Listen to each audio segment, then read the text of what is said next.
This meeting being held in compliance with the provisions of the Open Public Meetings Act NJSA 10:4-6 et seq.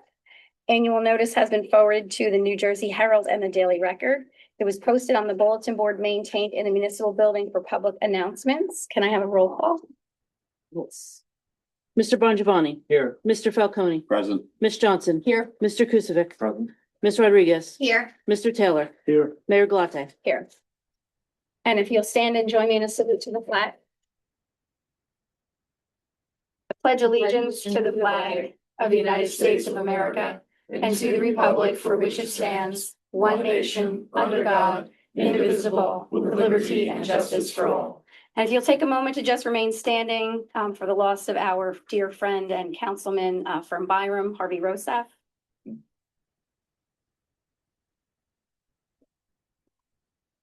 Thank you.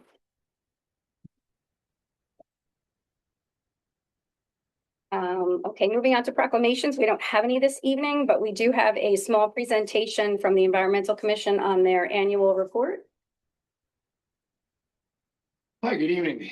I'm Cliff London. I'm 2026 Chairman of the Environmental Commission.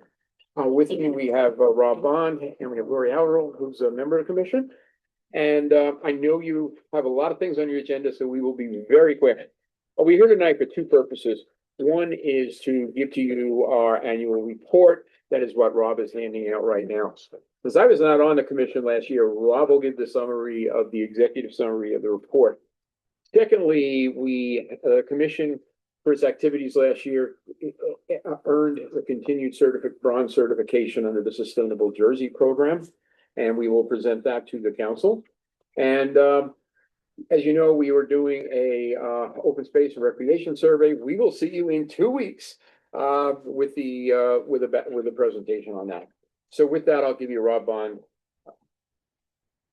Open. I got strict instructions. You have 7 minutes and 40 seconds. Okay, so yeah, as Cliff said, I'm Rob Bond. I'm a member of the Environmental Commission. So when the ordinance that established the commission in 1972 placed a requirement that the commission submit an annual report to the council. So I'm here to give, with my colleagues, to give you that annual report and give you a brief summary of what's in it. So you have my remarks as well as the annual report attached to the paperwork I just sent around. So in 2025, the Environmental Commission and its volunteers recorded over 600 hours of volunteer hours. It's equating to about $22,000 in cost avoidance for the borough. So if we had to pay somebody to do what was done in volunteer hours, it would be roughly that amount of money.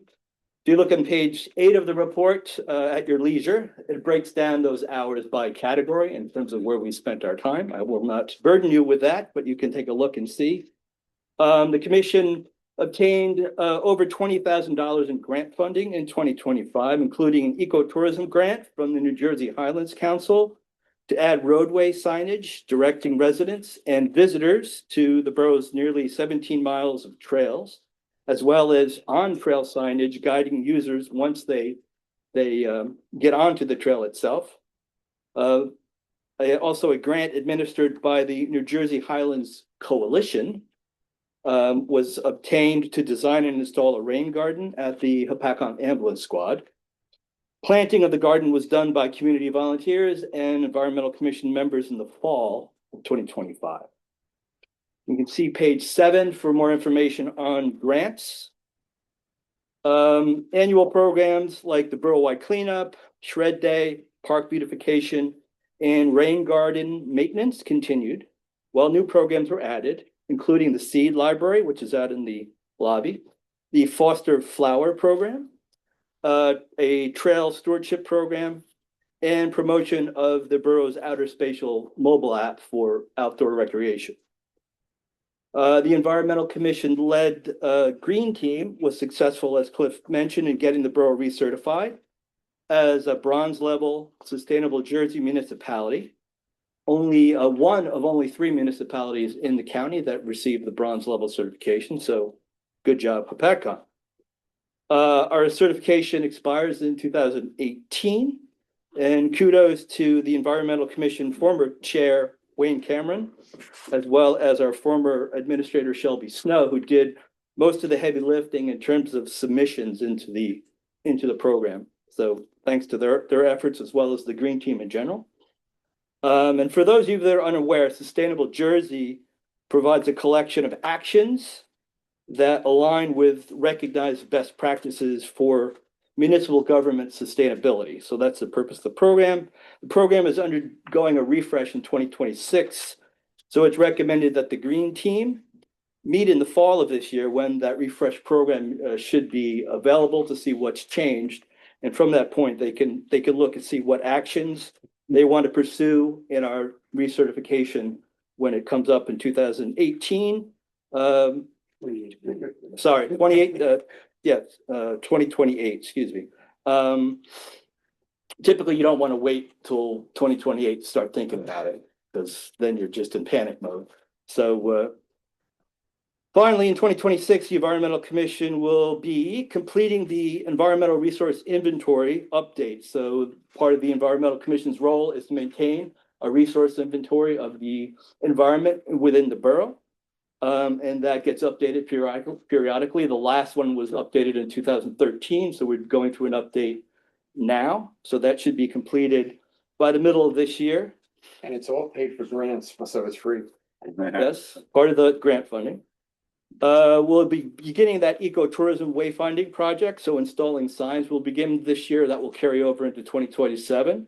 We just got a permission from the New Jersey Highlands Council to expand the scope of that grant because we've gotten very favorable pricing from Sussex County sign fabrication facility. So we're able to even do more work for that same amount of money.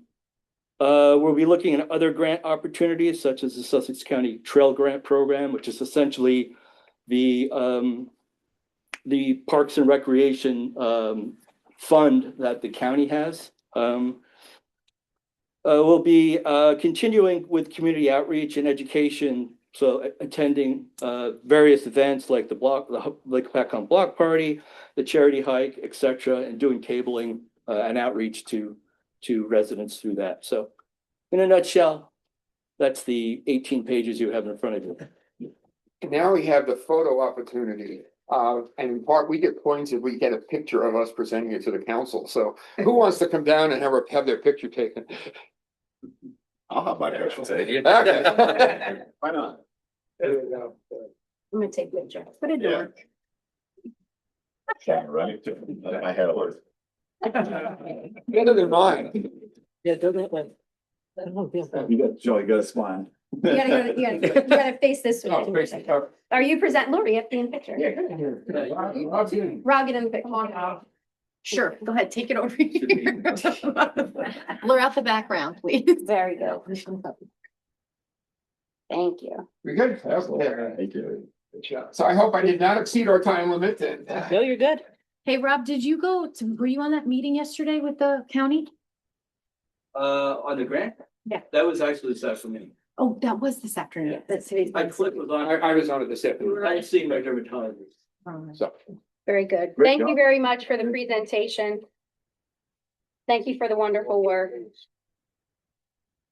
Thank you. Have a good night. Thank you, you too. I'm on the back, so. Just leave. And our Sustainable Jersey placard that we have will be on display inside the case in the hallway. That's where it normally Taking it is. home with me. I would have leave. Jonathan, there we go. Thank you. Yep, you're good. Thank you. Moving on to committee reports. I just wanted to go over some things very quickly that Ron and I have been doing in the last 2 weeks since our last meeting. So we have had a Section 2 pre-con meeting for New Jersey Natural Gas. New Jersey Natural Gas, as I mentioned at the last meeting, is moving on to the second phase of their project. They are going to be here for 9 years. They're moving on to their second phase. They are a little bit over 30% on their connections for the first phase area, which is actually very good. They still have at least another 1.5 years to be able to connect people in the first phase. They are having a meeting for the second phase, February 10. For the second phase applicants, that will be in the area so that they can answer all of your questions. And they were slightly ahead of schedule, which is pretty interesting considering that we do have all of the rock that we do have. Phase 2 will be happening at the beginning of February. And phase 2 for New Jersey Natural Gas is going to be when you get to the end of Flora. You're going to go to the left towards Durban Avenue, and they'll go in that direction all along the back, heading back ways towards Broadway and Brooklyn Mountain Road. So that will be the next phase, and hopefully it's just as successful as the first phase. We also met with JCP&L and our representatives about the landing substation project. I mentioned last year that that JCP&L is doing a multi-million-dollar upgrade to the landing substation. The benefit to Hopakon is that they are actually replacing almost all of the lines and telephone poles on the entire span of Brooklyn Mountain all the way to the end. So they've been doing a lot of that since then. They've been working since last summer. It's going to take quite some time till they're actually done with it. But they also have their forestry group that is out doing tree trimming. So that will be our year where they're out doing everything around the lines and the poles. I know I have some people who have asked if they can take the trees down on their properties around the poles. That's not what they're doing. They're doing it from the street over. So if you do have something that's on your property, JCP&L recommends that you take it down or get it trimmed because it can cause power outages for everybody else. So they're going to continue to do their part. They expect the rest of the customers to do their part too. Ron and I also met with our OEM coordinator in reference to where we are going with OEM. We'll be having an OEM meeting with the rest of the OEM staff shortly. Ron and I attended an opioid settlement funding meeting. And that actually supplies the opioid settlement funds to Municipal Alliance and to the municipality. We also had a police meeting. And we had also gone to a meeting that was in Newton with other mayors and administrators about cybersecurity and safety. It's amazing how when you get a room full of mayors and administrators together, most of the problems and difficulties that we have in our municipalities are the same across the board. It doesn't matter whether you're in a town where everything functions normal or a dysfunctional town, it's irrelevant. The problems are exactly the same. And it was very productive to be able to try to come up with solutions together. We also had a meeting with our engineer to go over several different things that are happening within the municipality. We've had a water and sewer and a DPW meeting. We've had a fire committee meeting. We had a senior advisory meeting this morning. We had a Sussex County Trails Grant meeting today also.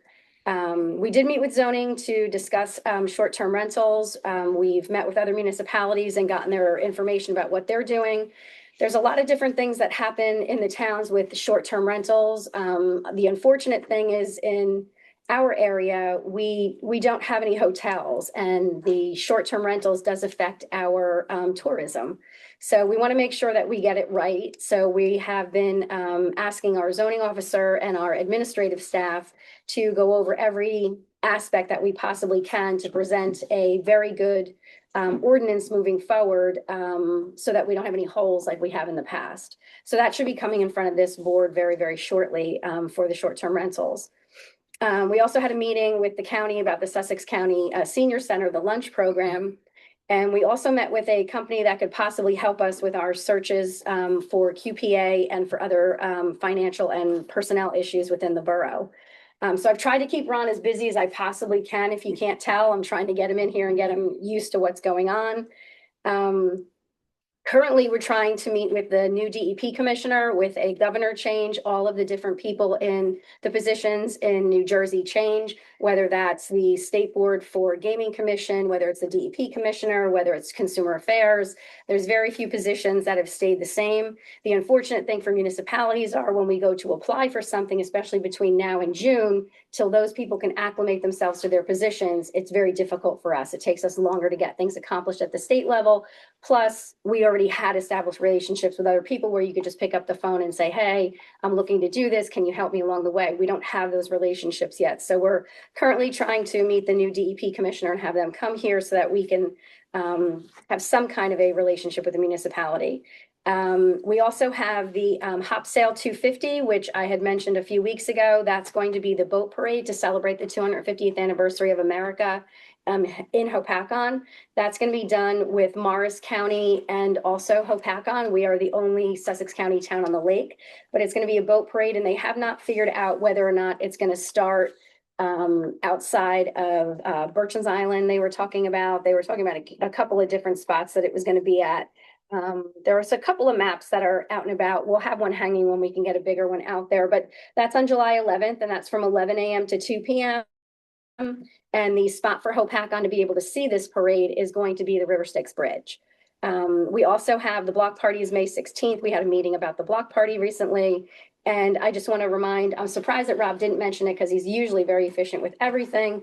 But Shred Day is April 25th. It's from 9 a.m. to 12 noon. It's in this municipal building parking lot. It's a great system. You actually just drive through, you open your trunk or your car, we come out, we get the stuff from you, we put it in the can, we bring it to the truck for you. So if you have, or you know anybody that has a lot of shredding to get done, we want you to bring it all here because our goal is to fill the truck this time instead of it being 3/4 full. We want to actually fill the truck.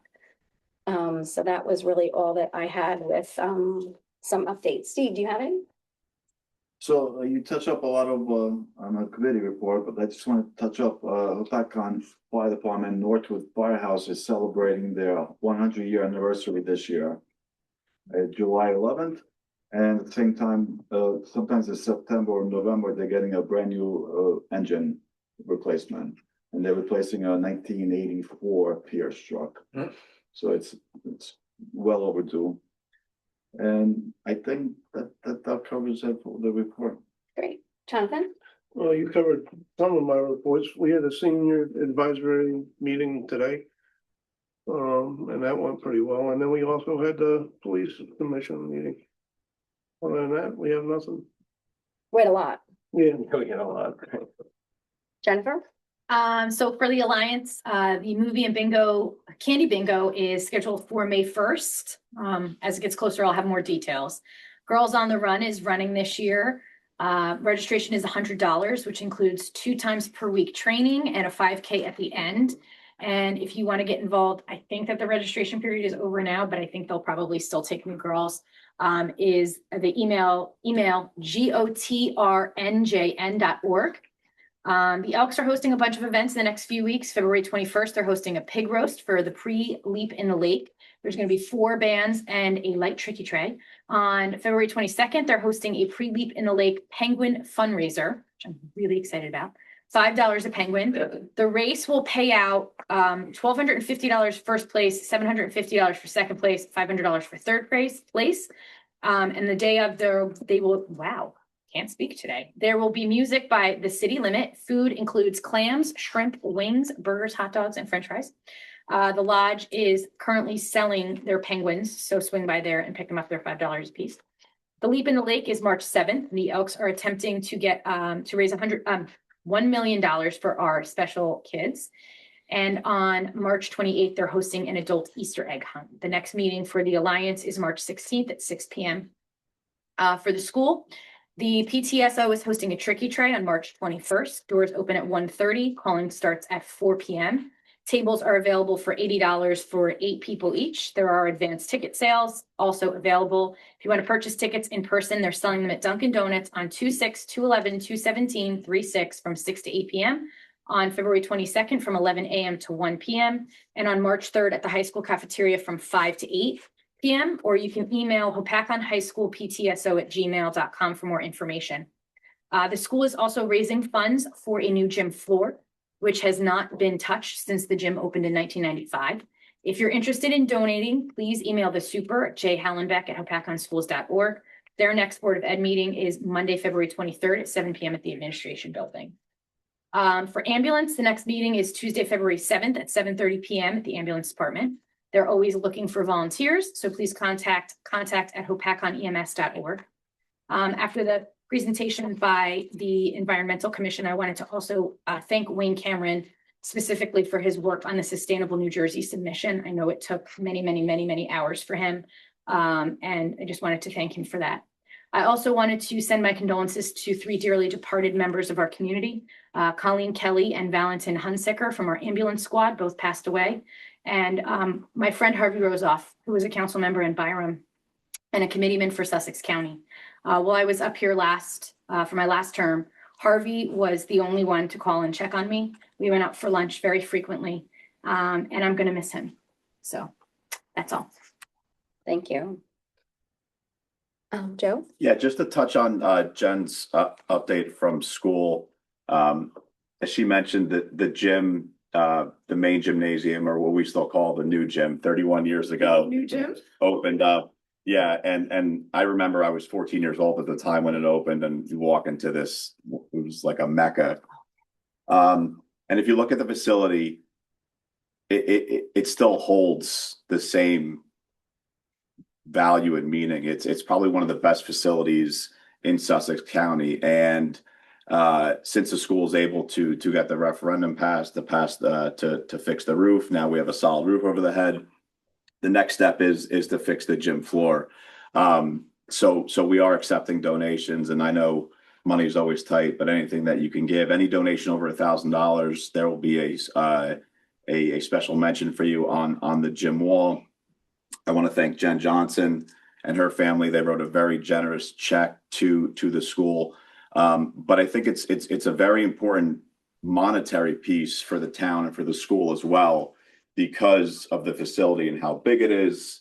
There's ways that the town can really monetize off of it. And not only that, our children in the recreational program have access to that, which a lot of towns don't do. So again, if you do want to donate, please reach out to Mr. Hellenbach.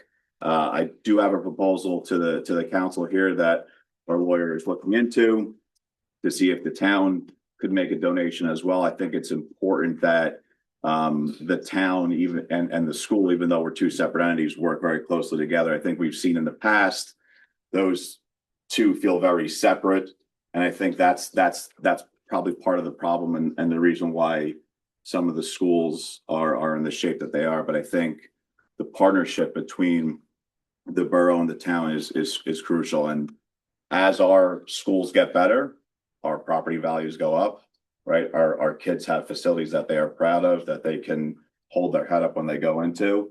And I just think it's super important that we both work together. So I'm looking forward to the new gym floor. Like I said, when I walked in there and I was a freshman in high school, I said my banner is going to be hanging on the rafters, and that never happened. But it truly is it truly is a special place for all of the athletes and students to go and be a part of. That's all I have. Thank you.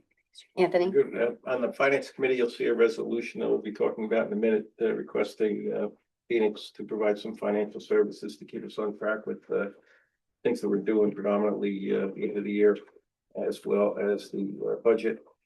On the communications committee side, I think all council received the governing body operational policy. Two of you requested, has the attorney seen it? The attorney has reviewed it. He has one comment which we'll incorporate. The mayor has seen it. The administrator has seen it. Would like to look at adopting it. I have not received any feedback, comments from anybody on the council. So if you'd like to do that, if you could get that in soon, and hopefully we can take care of that at the next meeting. Thank you. Rachel? So starting off with, I'll go through my main committee. So real estate, I know the last update that we provided, the administrator had talked about, our tax assessor was working through the remaining 25 to 50 properties. So hopefully we can get that going soon. Cause I think we probably should have circulated something last week, but I'll send a reminder email so we can get going there. Ordinance committee, we are just finalizing a date, so we can get that off the ground. And the fire committee. So I know in the fire committee, I think I really want to touch a little bit more, and we did it at the last meeting, is there is a lack of volunteerism within the community.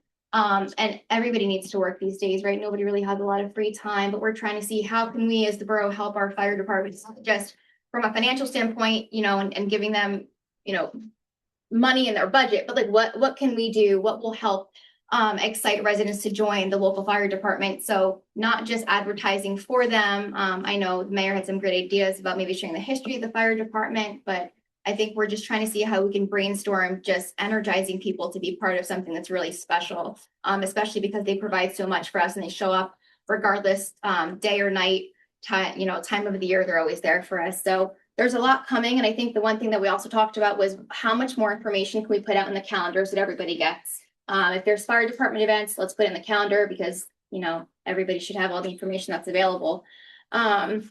Today is National Women and Girls in Sports Day. So I think it's fitting. I know we talked a lot about, again, the cheerleaders going down to Orlando. Their send-off was absolutely amazing. The auxiliary gym was packed with supporters, parents, friends. The girls had a great time down in Disney. We wouldn't have a good time if they were in Disney. They performed really, really well. We're very proud of how they did. They all got home safely and all the parents are happy that they are back. I know for the Hopakon Warriors, the mini green, junior black, and the senior whites took first place again down in Secaucus. And a big accomplishment for the black team is they've won back-to-back grand champs. And what that means is they were the highest scoring team amongst every other team that competed in their division. So they're on a roll and doing really amazing things. And one question I actually had, Mayor, for that phase 2 meeting, can we publicize that? I believe it is publicized. Okay, I didn't see it, so I'll check again. I just want to make sure that everybody has that information. And that was all I had. Great, thank you. Moving along to public comment. I'm sorry, moving along to the administrator report. Everything she said. And then some. And anybody in the public that's got any connection to the snow gods, we're good. We don't need any more. We're done with that. But yeah, we're just dealing with all the snow issues and the budget and a whole lot of other daily things that just go on every day. So keeping the ship afloat. Thank you. Very good. Okay, moving along on the agenda to public comment. Can I have a motion to open to the public? So made. There's a Second you, second? Steve. I'll second you. Steve beat me. Okay, all in favor? Aye. The meeting is open to the public for anything and everything that is on the agenda and off the agenda. Portina Williams, 228 Chincope. Welcome to members. I don't believe I've had the pleasure of meeting all of you, but we will. I'm here because I'm actually pretty fed up. I've been very, very patient. I realize that there has been some transition going on and then we've had some changes with the administration. However, I am still out $4,700 or $4,800 at this point for a grinder pump that I have been gaslit about 4 months, right? I replaced my grinder pump because the town came out and said that they had replaced mine, which was not true. I actually had the receipts that I sent to you. I had the video from the guy from the installation from the grinder pump company to tell on video that that grinder pump had not been touched. And to further prove my point, the last follow-up I got was from, I don't remember her name. She wasn't here that long. The last administrator, saying that they found the receipt saying that my grinder pump, and I quote,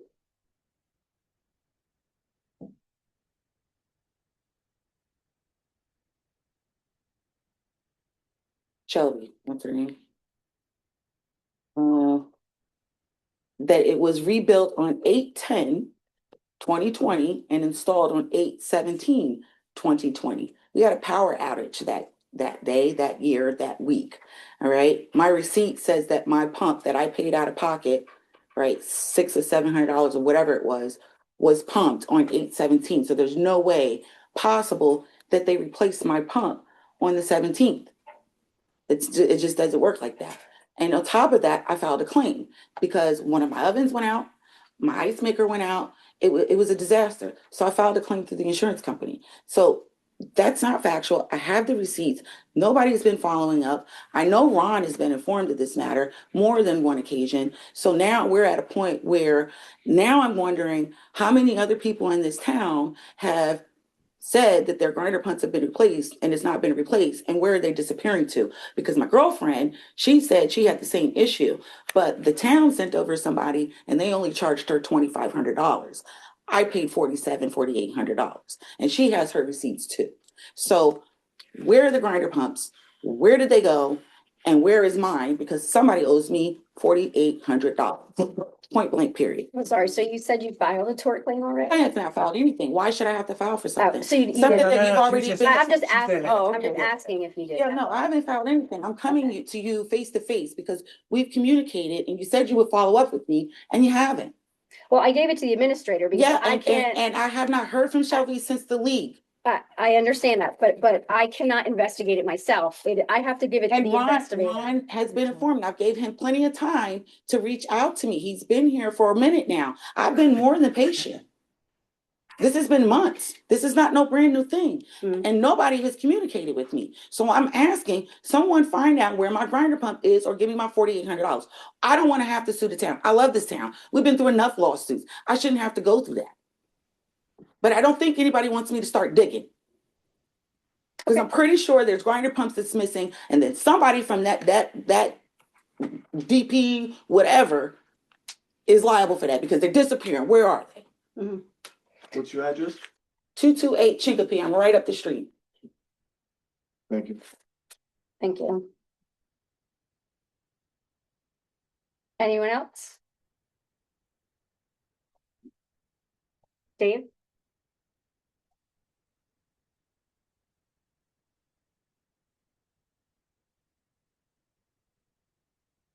I just had a couple of questions on the agenda, as I normally do. The first thing is, the salary adjustment for the recreation superintendent. It seems we just made that position a full-time job, right? And we had a salary for that. Has it gone up again, or what's the story? So there's always been a full-time salary for that position for well over 10 years. So that's always been full-time, just to correct that. As employees meet certain certifications and do certain upgrades with their educations, they are entitled by their offer letters that we offer them to a salary adjustment. I see. Is this a large sum, or is it? No, I believe it's $3,000. I see, okay. The grant for the, or we're applying for the basketball grant for this. Yeah, I'm glad to see that. Is that for both courts or just one? It's just for the second court. The first one had been done with one grant. The second one would be done with a second grant. It doesn't cover both. It's the grant itself, the amount of the grant wouldn't cover the material for both, so we have to do them separately. I see, okay, thank you. The old business town hall hours, is that gonna change? I don't know. I will have to wait for the council to discuss town hall hours. I don't know. Because it's on the agenda. I know, but I'm not familiar with what it's on there for, Oh, so I see. we'll find out during the session. Okay. And one other question, as you know, I'm concerned about taxes and all the money that we need to spend and everything that's going. I'm with this project where the lighting up from Hapachung to the River Styx Bridge that's going through. The grant? Yeah. Yeah. Is that a county, in other words, is the county going to be responsible for maintaining the lights and the sidewalk and everything? Or is the borough going to be We're responsible? responsible for all the new, if the light bulbs go out, we're responsible to replace the light bulbs and things like that. And it's just from this traffic light to the next traffic light. Right. Not to the bridge. It's just from one to the other. Oh, The grant is going from Hopatchong to Elite Prep School, the traffic light right I there. see. Okay. And as I mentioned at the last meeting, is it possible, are we going to supervise the construction or have any input as to the expense of what kind of bulbs are put in, the sidewalks? Our engineer does all of those. Yeah. That's it. Okay, so is it possible for the council to ask him to provide low energy bulbs? Yes, most things nowadays are all low energy LED bulbs. They really don't give you the wasteful I see. ones, but anyway. Because coming here, I looked down by River Styx Bridge, and I mean, it could be an airport. I mean, the lights are so, and then also the sidewalks that were going to be from Hopatchung to, so now the residents will have to shovel the snow and maintain the The sidewalks. sidewalks have to be maintained, yes. Yeah, so they have that responsibility. I'm glad I don't live there. Mhm. Okay, thank you. Thank you. Anyone else?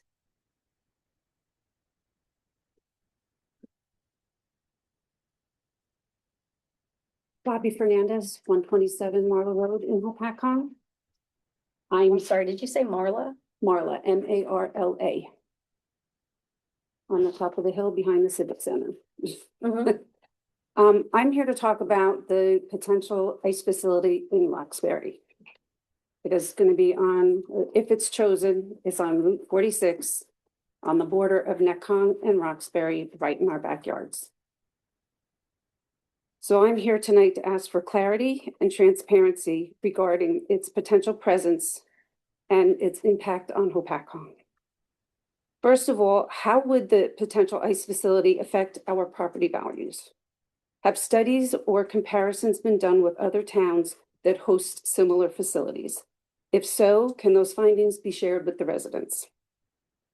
Second, does Hopatcong share any water or sewer infrastructure with Roxbury? If so, what impact would an ice facility have on those shared resources? Have capacity costs and long-term strain on our infrastructure been fully evaluated? In addition, has Hopatcong taken any steps to communicate or coordinate with Roxbury's town council regarding the potential ice facility? Have there been formal discussions, agreements, or planning efforts between the two municipalities? And will residents be informed of those communications? Has the town conducted or commissioned an environmental impact study related to this proposal? If not, is one planned before any decisions are made?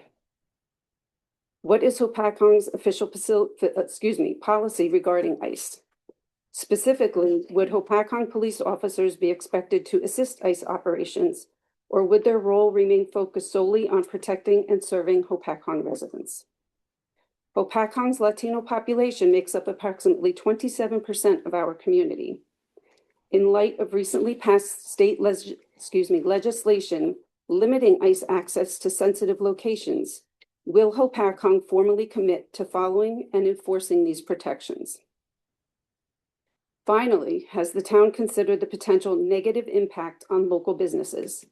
How might fear, reduced foot traffic, or reputational harm affect our downtown, small businesses, and overall economic health? I respectfully ask that these questions be addressed openly and that residents be meaningfully included in any decision-making process moving forward. Thank you for your time and your consideration. Thank you. Anyone else? Not seeing anything, motion to bring it back? I'll make the motion. All those in favor? Moving on to the approval of minutes, approval of the January 21, 26. I apologize. Are we not answering questions? Public comment is public comment. If we don't have an answer for what's being said, we don't answer, correct? Well, if you have an answer, yeah, I would guess that the answer is there haven't been any conversations and that we don't share any facilities with Roxbury since it's 2 towns away. And just so you know, Hopatcong doesn't have anything to say about what they do land use wise or what they approve, just like Roxbury couldn't come to Hopatcong and say, hey, we don't want that school built there, or we don't want something else. So, and that's not a cheap dodge. It's just, that's the way it is. Now, whether they're building a prison or an ice facility or anything else, the council members and the mayor have the same power that you do as a citizen to go there and object if they do. But unfortunately, so anyway, I think the answer is to your questions that we don't have any shared arrangements with Roxbury. There's been no agreements with Roxbury with regard to the ice facility. I would say, and somebody correct me if I'm wrong, but there's been no contact from Roxbury to Hopatcong about the ice facility or, any cooperation or anything for that matter. So I think that I could say. Yeah, but there has been other towns that have They're made proposals and things like that, coming out and saying that they're against an ice facility in this area of New Jersey. Okay, so that's a different, right, that's, Other towns, and this can't be back and forth, but I understand your concern, but that was so the question just was, were there any arrangements? Do we have any any of that? That's the answer is no. And there's been no contact from Roxbury here. Now, the council at a subsequent meetings would consider whether or not they want to do a resolution opposing that. That's up to them. But in answer to your question, there hasn't been any. And then with regard to cooperation with ICE, there's an AG guideline that goes out that, everybody's required to abide by in the state of New Jersey. And there's no reason why Hopatcong wouldn't abide by the same AG's guidelines. So. Okay, thank you. Moving on to the approval of minutes, approval of the January 21st, 2026 regular and executive minutes. Make the motion. Second. Roll call. Mr. Bongiovanni. Yes. Mr. Falcone. Yes. Ms. Johnson. Yes. Mr. Kukovic. Yes. Ms. Rodriguez. Yes. Mr. Taylor. Yes. Moving on to 11, the consent agenda. We don't have anything in reports or applications. We have two resolutions, one 2026-36 authorizing specific payments outside of meeting date, and 2026-37 authorizing the Hopatcong vendors market. So I want to discuss them, so but we have to make a motion first. Mhm. Yep. Okay, so motion. Second. Okay, discussion, which, Well, both of them. So for 2026-36, the payments outside of a meeting date, did something happen that we now have to start authorizing this? Like what happened that? this is a, I hate to use the word housekeeping, but it's kind of a housekeeping issue that I believe even the auditor has mentioned to the CFO and to the administrator. It's something that's in place in case something catastrophic happens and we cannot meet to actually pay something that has to get paid, whether it's the taxes that go to the school, whether it's for payroll or something like that. It's not for a crazy expense where, we're buying a car for somebody that hasn't been approved by the council. They're for regular bills that the council would normally pay, but for some reason the council is not able to vote on the bill list and it would be immediately on the next bill list. Am I explaining that correctly? That's it. Or do you want to explain it? That's your dead on. Oh, yeah. This gives us the ability, if we have that issue, that we can pay the bill. And again, it appears on the next bill list. It just, if they can't make the next bill list, it gives us the opportunity to do that. Most counties do this. The county does it, I don't know about all the municipalities, but anybody that's do due diligence in their efficiencies. It's to keep everything running. That's important, is really what it is. It's not for minutia. It's not to, buy something to put in the park that the council's not aware of. It's just regular business. Okay, so but nothing has been negatively impacted now. Nope. As to Currently, why. no. No, that's why the recommendation was there to make sure that nothing transpires. Okay. All right, and then if we're discussing things outside the consent agenda, are we still just voting You on have them to as vote on it one thing? You have to vote on, okay, all separately, right, yeah. perfect. So then do we go to discussion for the next one or wait? Well, do you want to, we can vote on 2026-36. So do we have a motion in a second, 2026-36? I'll make the motion. Second. Roll call? Mr. Bongiovanni. Yes. Mr. Falcone. Yes. Ms. Johnson. Yes. Mr. Kukovic. Yes. Ms. Rodriguez. No. Mr. Taylor. Yes. Thank you. 2026-37, Motion. Second. discussion? Yes, I know, and I see the market managers in the audience. Shout out, guys. The past 2 years that we've been up here, I know the market managers agreed to donate $5 rental to the borough. And we asked that the past 2 years of doing this, that money goes specifically to the wellness center. Is that still going to be the case for this year? Because we still don't have enough data as to what's happening with the wellness center. I don't know if it was specifically going to the wellness center. I think that was a discussion, but I do know that the vendor market has donated for the 2025 season $1,300. So we know that is there, and we'd have to check to see if that was going directly to the wellness center. And if that's the case, that the council wants whatever is collected to go to the wellness center, we should actually make sure that the resolution says that.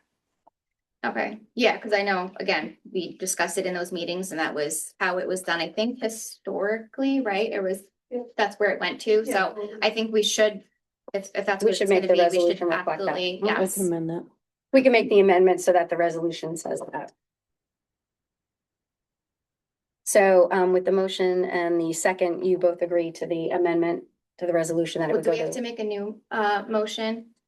Mr. Labrie to, If you can, if somebody just says on something minor like that. so you can motion just as amend it. amended? Yeah. Okay,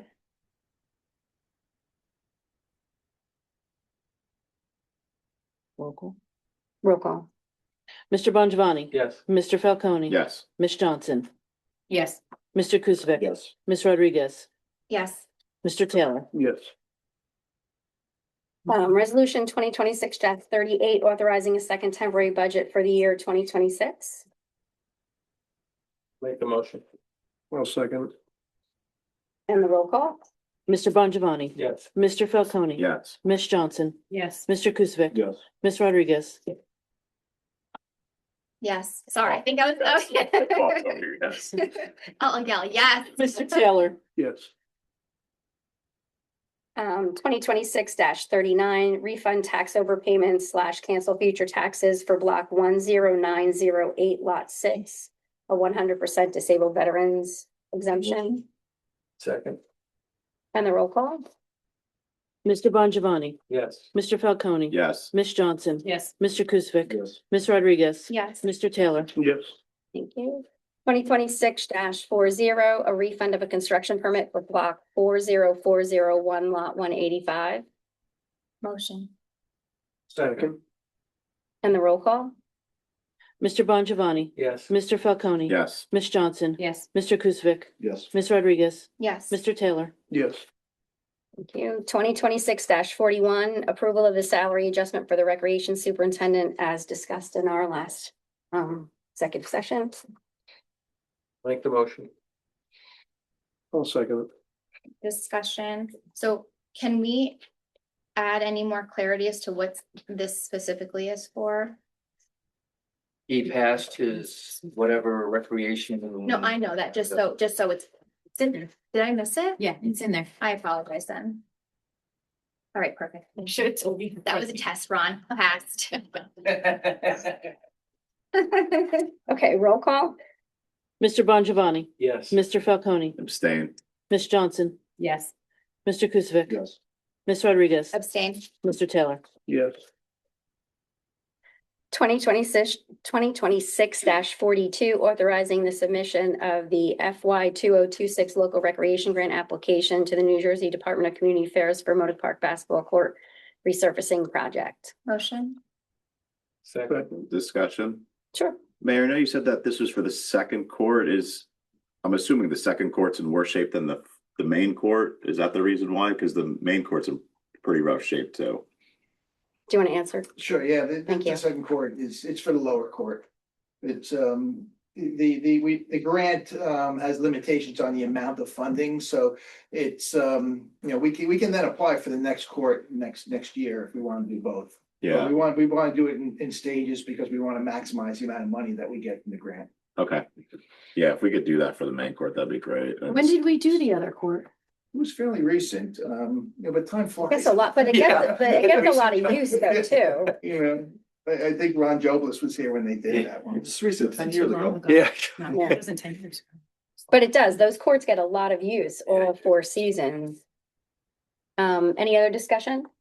yeah, how, I guess, going forward for future grants, like who picks and how do we pick what it's applied to? Because I know there's been previous discussion with bringing in new amenities into town that could be exciting for a lot of the new residents who are moving in here. So how does that work? Because I know you're here now, so this is not a you, but I know previously, there was discussion about having recreation presentations to council so the council can help guide which way we want to approve the money being spent on new things in town. I believe we went with the recommendation of the engineer because we were getting to a time constraint and we didn't have the ability to have any other discussions and we didn't have an administrator at the time. Okay, so is that Yeah.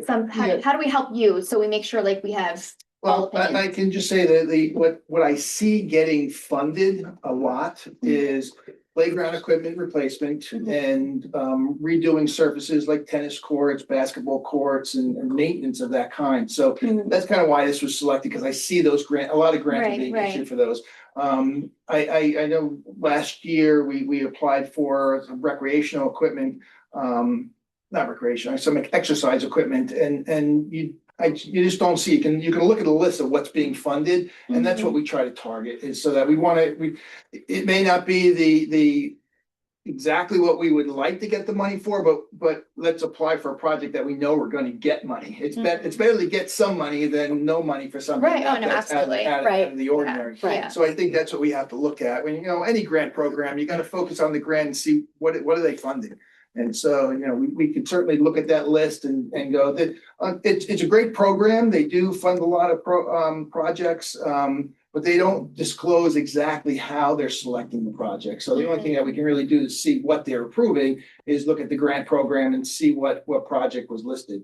So, they don't tell us like what the criteria is. Got it. So Yeah. wondering if on your list you'd seen, because this is for, I think it was $90,000, right?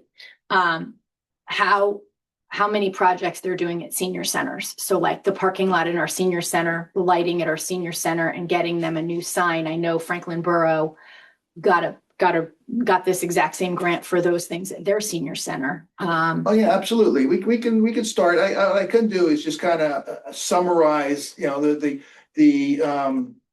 type of projects that they're funding. This way you can just, it doesn't mean that we have to go with the list. The only thing I would suggest is that if those are the type of projects that are predominantly getting funded, it may be best to, target those, but we don't have to. We can look at it and propose what. We just want to make sure that when we are doing the grant funding, we do pay to have the work done, to have the grant applied, because we do pay professionals to do that.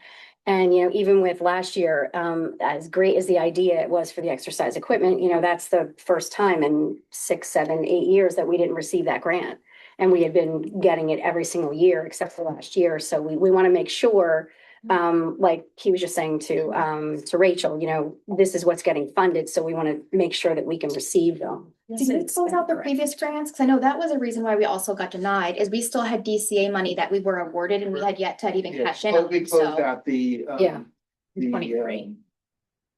Skate park and then the pickleball and pickleball is being contract is awarded, it's being worked on, the contract just hasn't finished it yet, so we should be wrapping that up soon, so that we shouldn't be penalized. So okay, we're getting it done. How do bathrooms in Modic Park sound? Yeah. Think that would get approved? Excuse me? Bathrooms in Modic Park? Yeah, well, it seems, I'll tell you, one of the things that they seem to be doing is getting a lot of maintenance. It seems like a lot of maintenance projects are getting done versus new projects. So, it does seem like that seems to be predominant, grant funding is going towards maintenance versus new facilities. Not to say that they don't discourage it, but at least, we just want to, maximize our possibility of getting the grant. But it's Free money is great, but sometimes the same thing over and over gets a little boring. We just want to lighten it up yeah, with people who live here. Absolutely. So, all right. Any other discussion?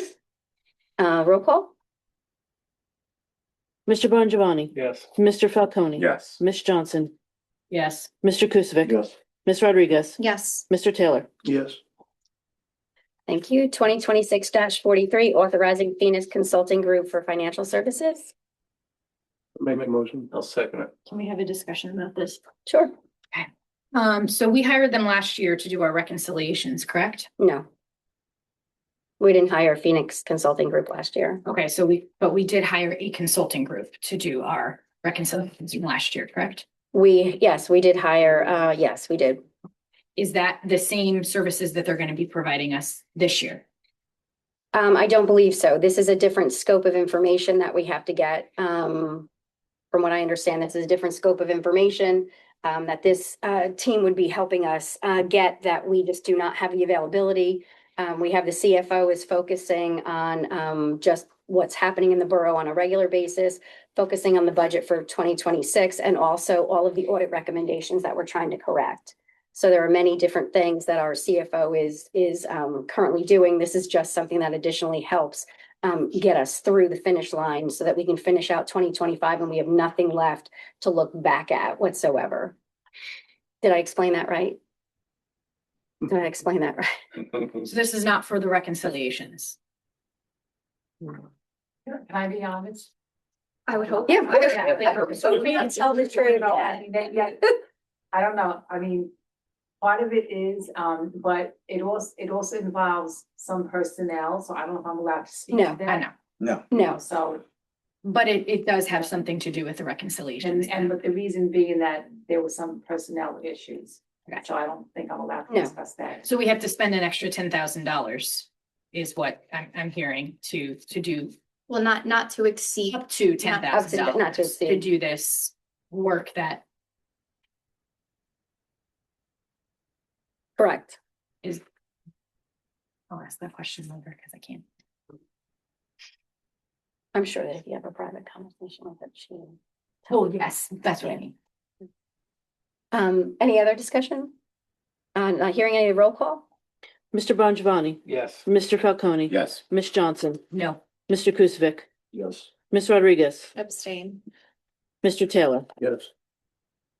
Thank you. 2026-44, authorizing transfers between certain budget appropriations Make the motion. and the roll call. Mr. Bongiovanni, Yes. Mr. Falcone. Yes. Ms. Johnson. Yes. Mr. Kukovic. Yes. Ms. Rodriguez. Yes. Mr. Taylor. Yes. Thank you. 2026-45, authorizing the live streaming of work sessions. I asked to have this put on the agenda and made into a resolution because when it was discussed last, it came out of new business and there was not an opportunity to have any discussion if there was discussion and to actually pass it as a resolution. And since we had said that we wanted to make sure that everything had a resolution attached to it when we made decisions, that was why I added this on here. So a motion? Motion. I'll second. Discussion. Yes. Is there cost associated with this? Yes. And do we have that cost associated with it, like the total cost for live streaming? Since we're like financially, want to be careful, like to know exactly like what we're spending on these things. Yeah, the employee to run Zoom. Oh, I'd have to calculate, I'm just first time kind of seeing this. This was talked about before I got here. But we'd have to calculate what that timing would be. So my understanding is that employee that runs the live stream, it's like a minimum of 4 hours of, he gets paid for that, Mhm. right? And that's all overtime, right? Each session. I think what your question should be is why are we paying somebody to do live stream? Make it the button.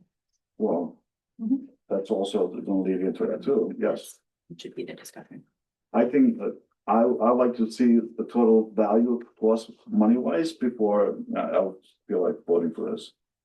Associate, like I would see a financial with them. I'm in agreement with that. I would also piggyback onto Jennifer's question, right? I think looking at the entire scope of it, right? Do we truly need somebody monitoring our Zoom?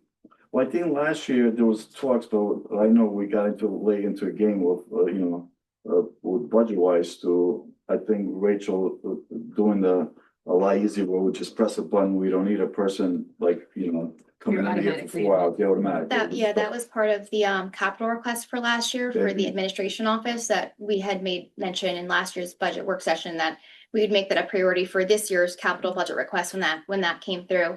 The last time this was discussed, I know that concern was also raised about, we are paying an employee to kind of run the systems, which is why the other conversation came up about cross-training employees. So, and at the time we did have a different clerk who is not fully comfortable with running, some of the technology that's here. So that is an out too, where we can cross-train other employees. As a cost savings. There, Is really that. there is a cost associated with it, and when we do go to discuss this, one of the things that you have to remember is that the person who does run the Zoom blocks people out of it that go into their bathroom, who do things that are online, because we can't see any of that here. So there are issues that do come into play with having that person there as a very big protection to the borough of Hopatcong, just because of incidents like that do happen. And I, again, did not think that was going to happen, but there are very bad people out there that do go to do things. So just something that we want to consider. So, we're not gonna vote on this, then we're gonna wait to get the cost. Is that what you're Well, saying? yeah, so on top of that, I could already tell you right now, so the cost of the camera was $1,300. That was a one-time expense that was made at the beginning of 2024, because that was one of the first things we did in the beginning of the new administration. The second cost is gonna be your Zoom plan. The borough pays for that annually anyway. That's not specific to council meetings. That's multiple, departments use it. So that's a cost that can't go anyway. So, and then the third cost is the employee that's running the Zoom. And I think that's what you're focusing on. So all in cost they'd have to get for us, but that's what you're looking at. But that's what you want to do is get the cost number for that. Yeah, Okay. I would like to table until we get this, money, like, so we know exactly what it's gonna end up costing. Were you making a motion to table them? Well, we're still in discussion. So the other thing too, just realize the whole concept behind why we're doing this is us getting together constitutes a public meeting. And I'm fine with getting whatever information you want to get together, but I just want everyone to understand the basis behind this. We want to ensure that everybody has access to the same information because not everybody can take the night off to come and sit in public and be here, right? So the basis behind it is just to make sure that everybody has access to the same information. They're hearing the facts that come from the governing body. And I think, Mayor, the only other thing I would add to this is not just the live streaming of work sessions. I think we should also memorialize the live streaming of the council meetings as well. It's something that we are doing out of habit, but I think if we're going to memorialize one thing, we should memorialize both of them. Okay. I think we have a motion and a We have a second. motion and a second. The table, which- Supersede the Supersede. motion, right? Yeah. So can I have a second to Steve's motion to table? I'll second it. Sorry, okay. Okay, so we'll table that. You need to vote. And a roll call? This is on the motion to table. Motion to table. Motion table. Mr. Bongiovanni, Yes. Mr. Falcone, Yes. Ms. Johnson, No. Mr. Kukovic, Yes. Ms. Rodriguez, No. Mr. Taylor. Yes.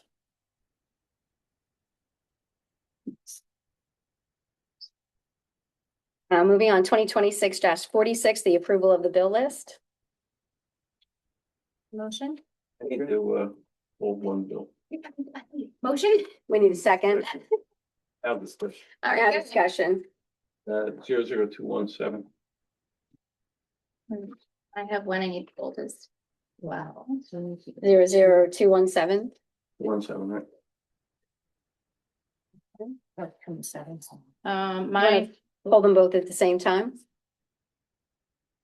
Because I have one as well. Add them all up. And I have two questions. Okay, so what's yours, Rachel? mine is 26-00196. Okay, That's her name, huh? Yeah. She should see. and what's yours, John? 00124. Okay.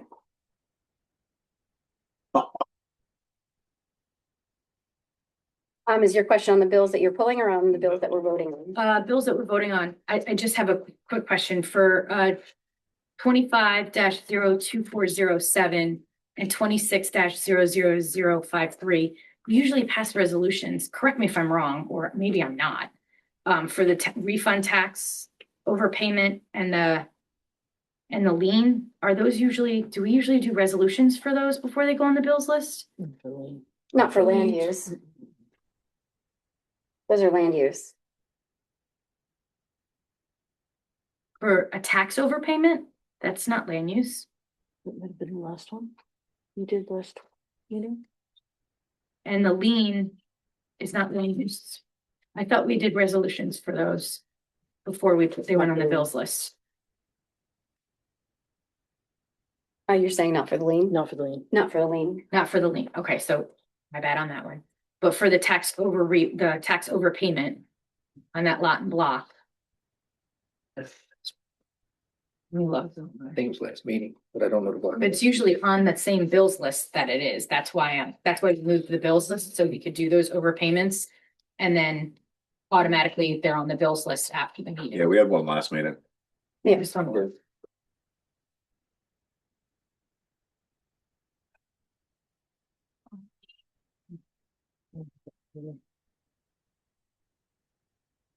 this. Yeah, it was the one on the last. One of the last meetings.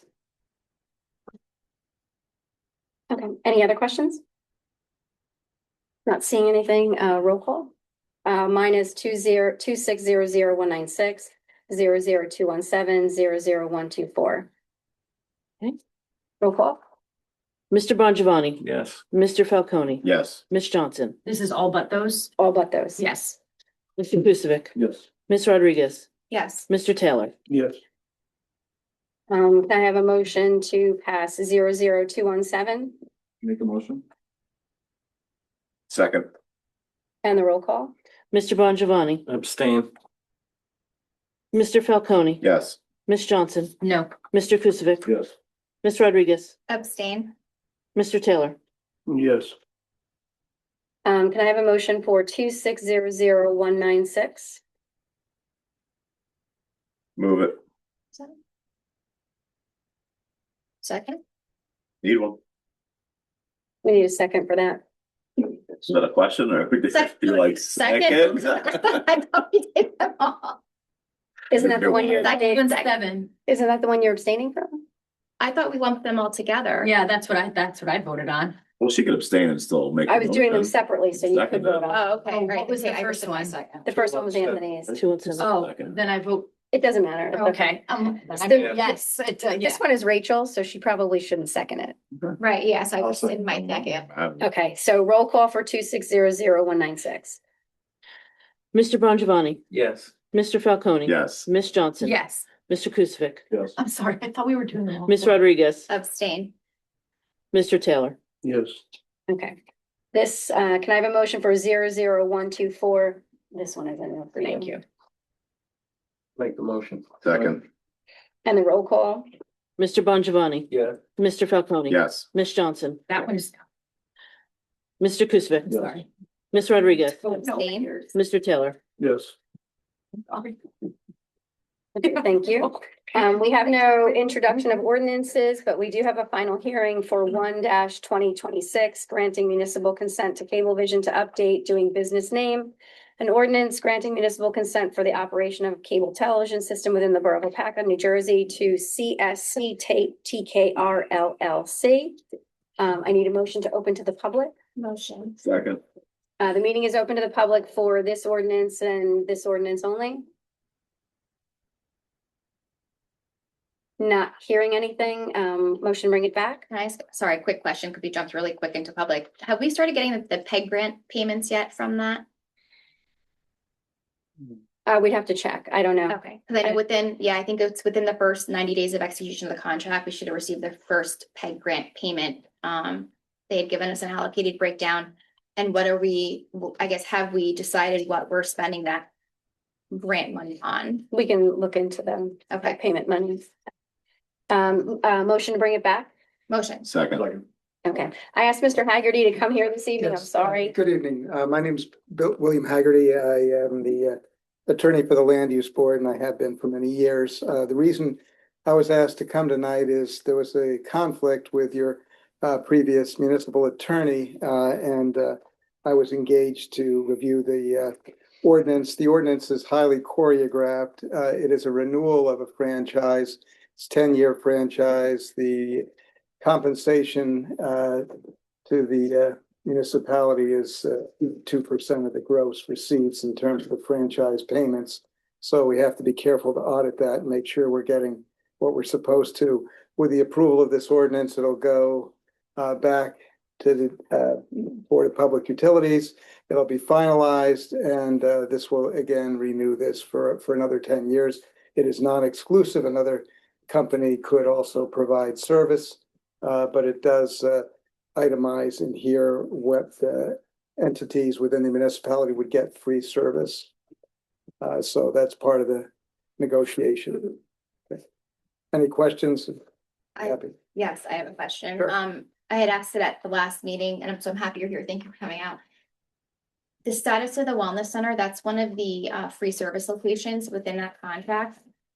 We don't know what's happening with it. So if for some reason it stays, it's listed in there, but if for some reason the wellness center is not there, do we provide another place for free service. It's just, I don't, because we have a contract, what happens with the number of Yeah, service it, stations? it specifies a particular entity to receive. I would have to explore. I don't see a problem because from their perspective, it's the number of rather than the identity of. Okay. So I think that's their primary focus is how many are we providing free service to. So Okay. I don't expect that would be a problem.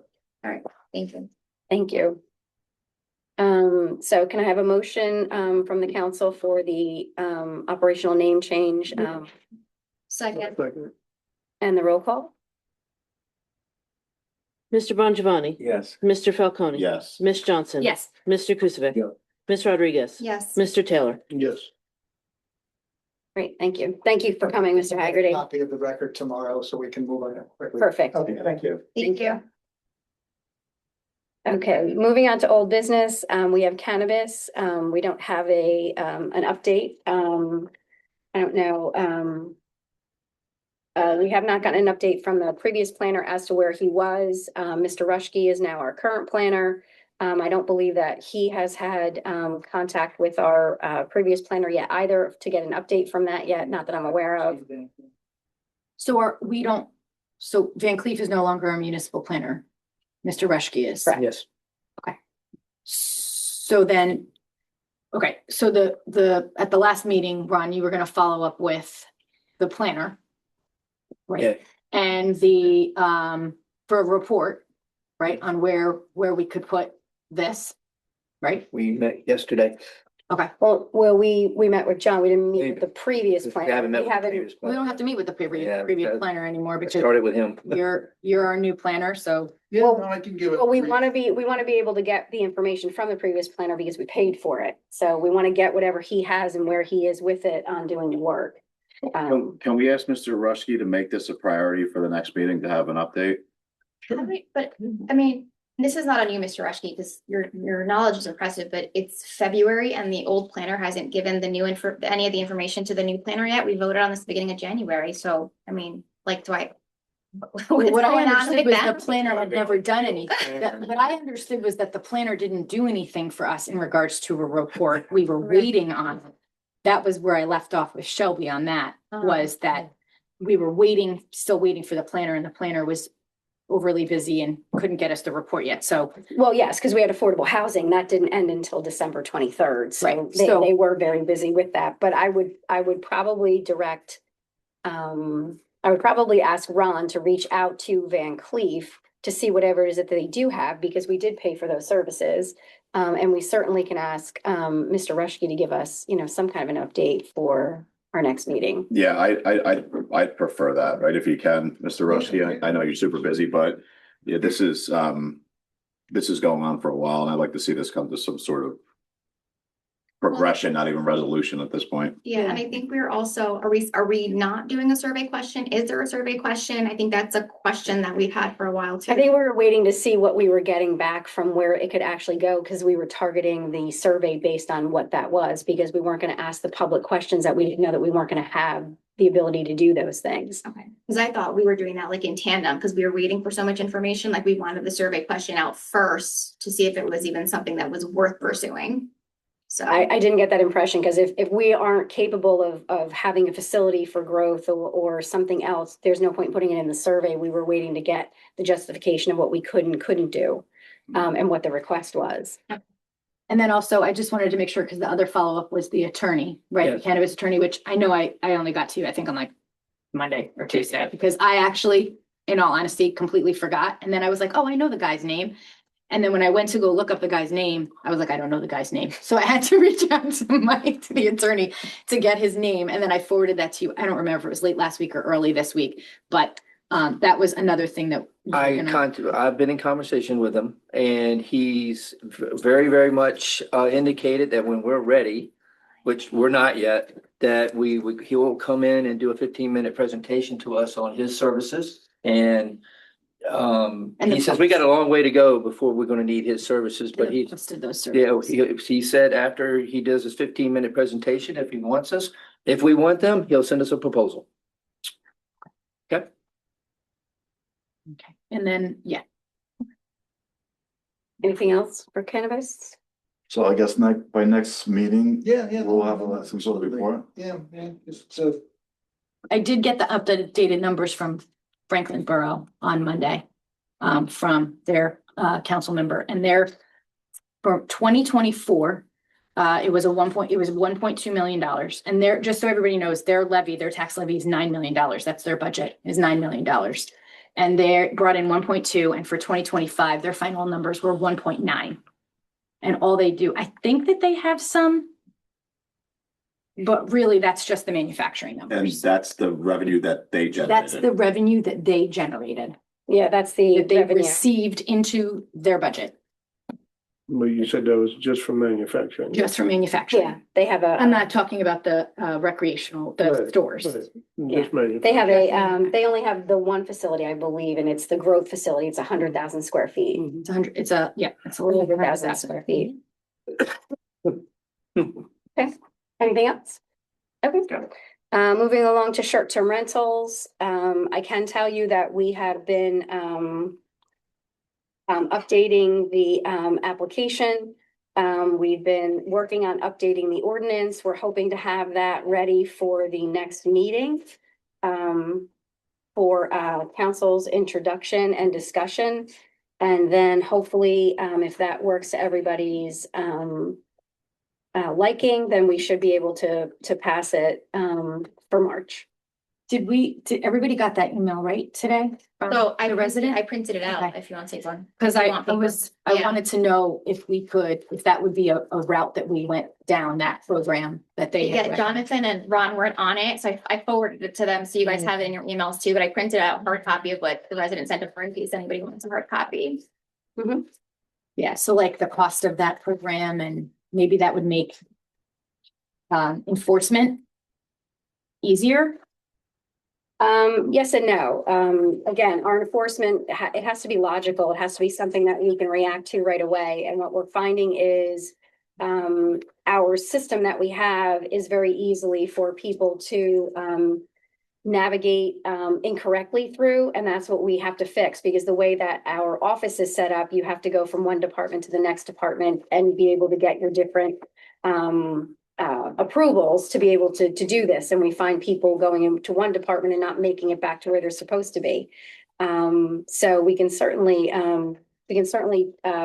try to incorporate something like this into it. And again, we'll present what we have, and if it's not perfect, then we can just go back and have a discussion about it and, add in what we need to. But we've been working on it. We have quite a few people working on it at the same time, getting a lot of different information from a lot of different places. And Hopacon's very unique with short-term rentals. And if I've said this before, I apologize. But Hopakon is very unique because we are a destination location. We do not have a highway that goes through here. You're not going through here because you're on your way to Burger King or you're on your way to the mall. You're coming through here because you live here, or you're on your way to one of the restaurants or one of the businesses, or you have family here. So when people drive through here and they're doing these short-term rentals, we don't want to cut off our nose to spite our face for tourism, because we do have the lake. We do want people to be able to come here and enjoy the lake and be able to do tourism. However, we don't have hotels like other municipalities. Mount Arlington, for instance, their short-term rental is 1 month. You cannot do anything less than 1 month, but Mount Arlington can do something so strict like that because they have hotels. We don't have hotels. So in making this up, we're finding that depending on where these people are located, they're crafting their short-term rentals around that. So we've been very conscious about, trying to be understanding of the fact that we do have the tourism here because we don't have hotels, and we do want to promote our beautiful town and our restaurants and our businesses and whatnot. But we also need to make sure that we have continuity in the neighborhoods and it's not an issue. So we're trying to catch all of that, if it's even possible, all in one ordinance. But I think we're getting there, right, Shauna? We're certainly trying. So we should definitely have that for the next meeting. Rachel, I'd say the last paragraph in this printout is pretty powerful. I'd like to read it to the public. It says a report commissioned by HomeWise Inc. and Thornburg Foundation found that from 2014 to 2019, about 20% of rising house costs in the city could be attributed to short-term rentals, and that non-compliance with lodgers' tax and gross receipts tax requirements could be costing the city around 3.8 million annually. Think about how many emails you got last year about the short-term rental and how many times the police had to go out and address it, or the or the zoning official needed to go out and address it just in that one area. That how much money you're spending, how many tax dollars you're spending, just enforcing it. You know, where, you know, we also have to take care of the people who live on the lake and, you know. Yeah, there's a lot to encompass that, that's for sure. Have a cookie while you're doing the enforcement of the short-term rentals. Cookie. Cookie? Chocolate cookie. Why does it have to be a cookie? Oh, it doesn't have to be a cookie, but. Okay, moving on to discussing decommissioning the Recreation Commission and creating a Recreation Commission, Recreation Committee. We don't have any update on any of the, So I think Ron was supposed to reach out to Max or the superintendent. That was where we left it off last meeting. but I think because of situations that had transpired, we were, Yep. Yeah. Oh, yeah, we probably should, just put that on the next agenda. that's, I was trying to do that very delicately. Once that's completed, do we need anything else to move to a resolution on that? You would need to have discussion. You'd need to have, open discussion yet. Can we have discussion now? No, the attorney just said no. No, the problem, I'll talk to you afterwards. Got it. Yeah. Okay. The right-of-way retaining block. 50402 lot 2 is back on the agenda. You have the application in front of you. We had the engineer explain why his approval is on here and why the other approvals are on here from the zoning officer and the DPW. And all of these have to go in front of the governing body. Oops, sorry, here it is. All of these have to go in front of the governing body. So is there a motion to pass this? I'll make the motion. Yes. I'll second it. Can we just have a discussion about what Mr. Reschke said about making that policy on the right of way? That there's that we could make a policy that automatically issues a summons for no road opening permit. Is that what it is? Yeah. That we could, because I think that, They want to have that policy. Right. Well, that's not this application, though. That would be something different.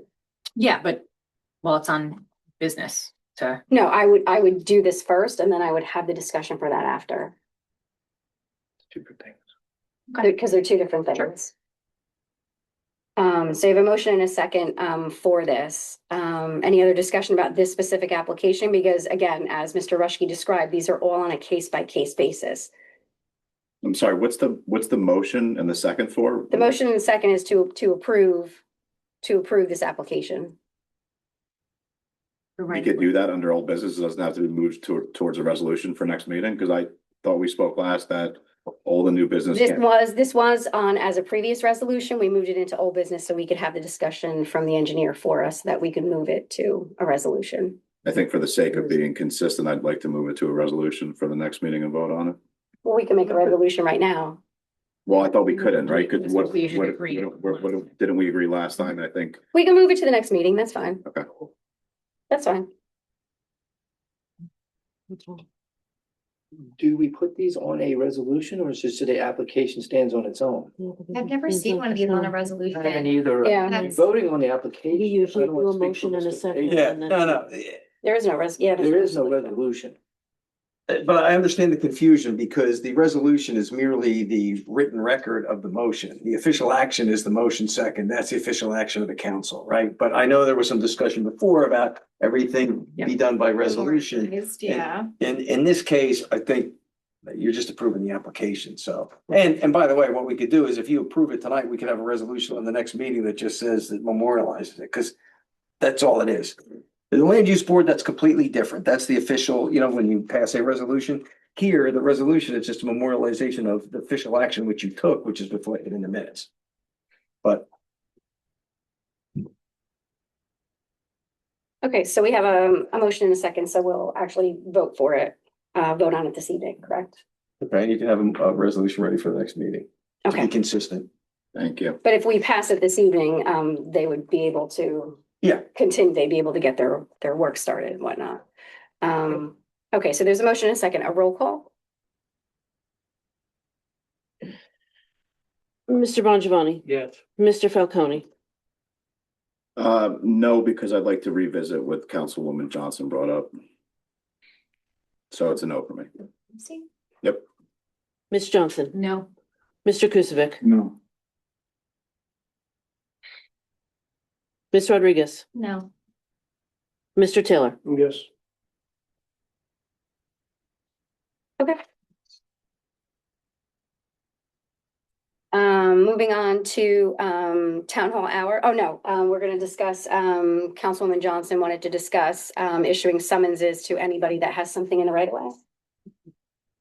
Okay. Well, we'll do that in the new business, no, or the next. Yeah, we could do that in new business if you want. You want to wait that, we can hold that over Or in new next- business because it's new. It's new. It's just that we had Mr. Rushkey here. If Oh. anybody had any questions?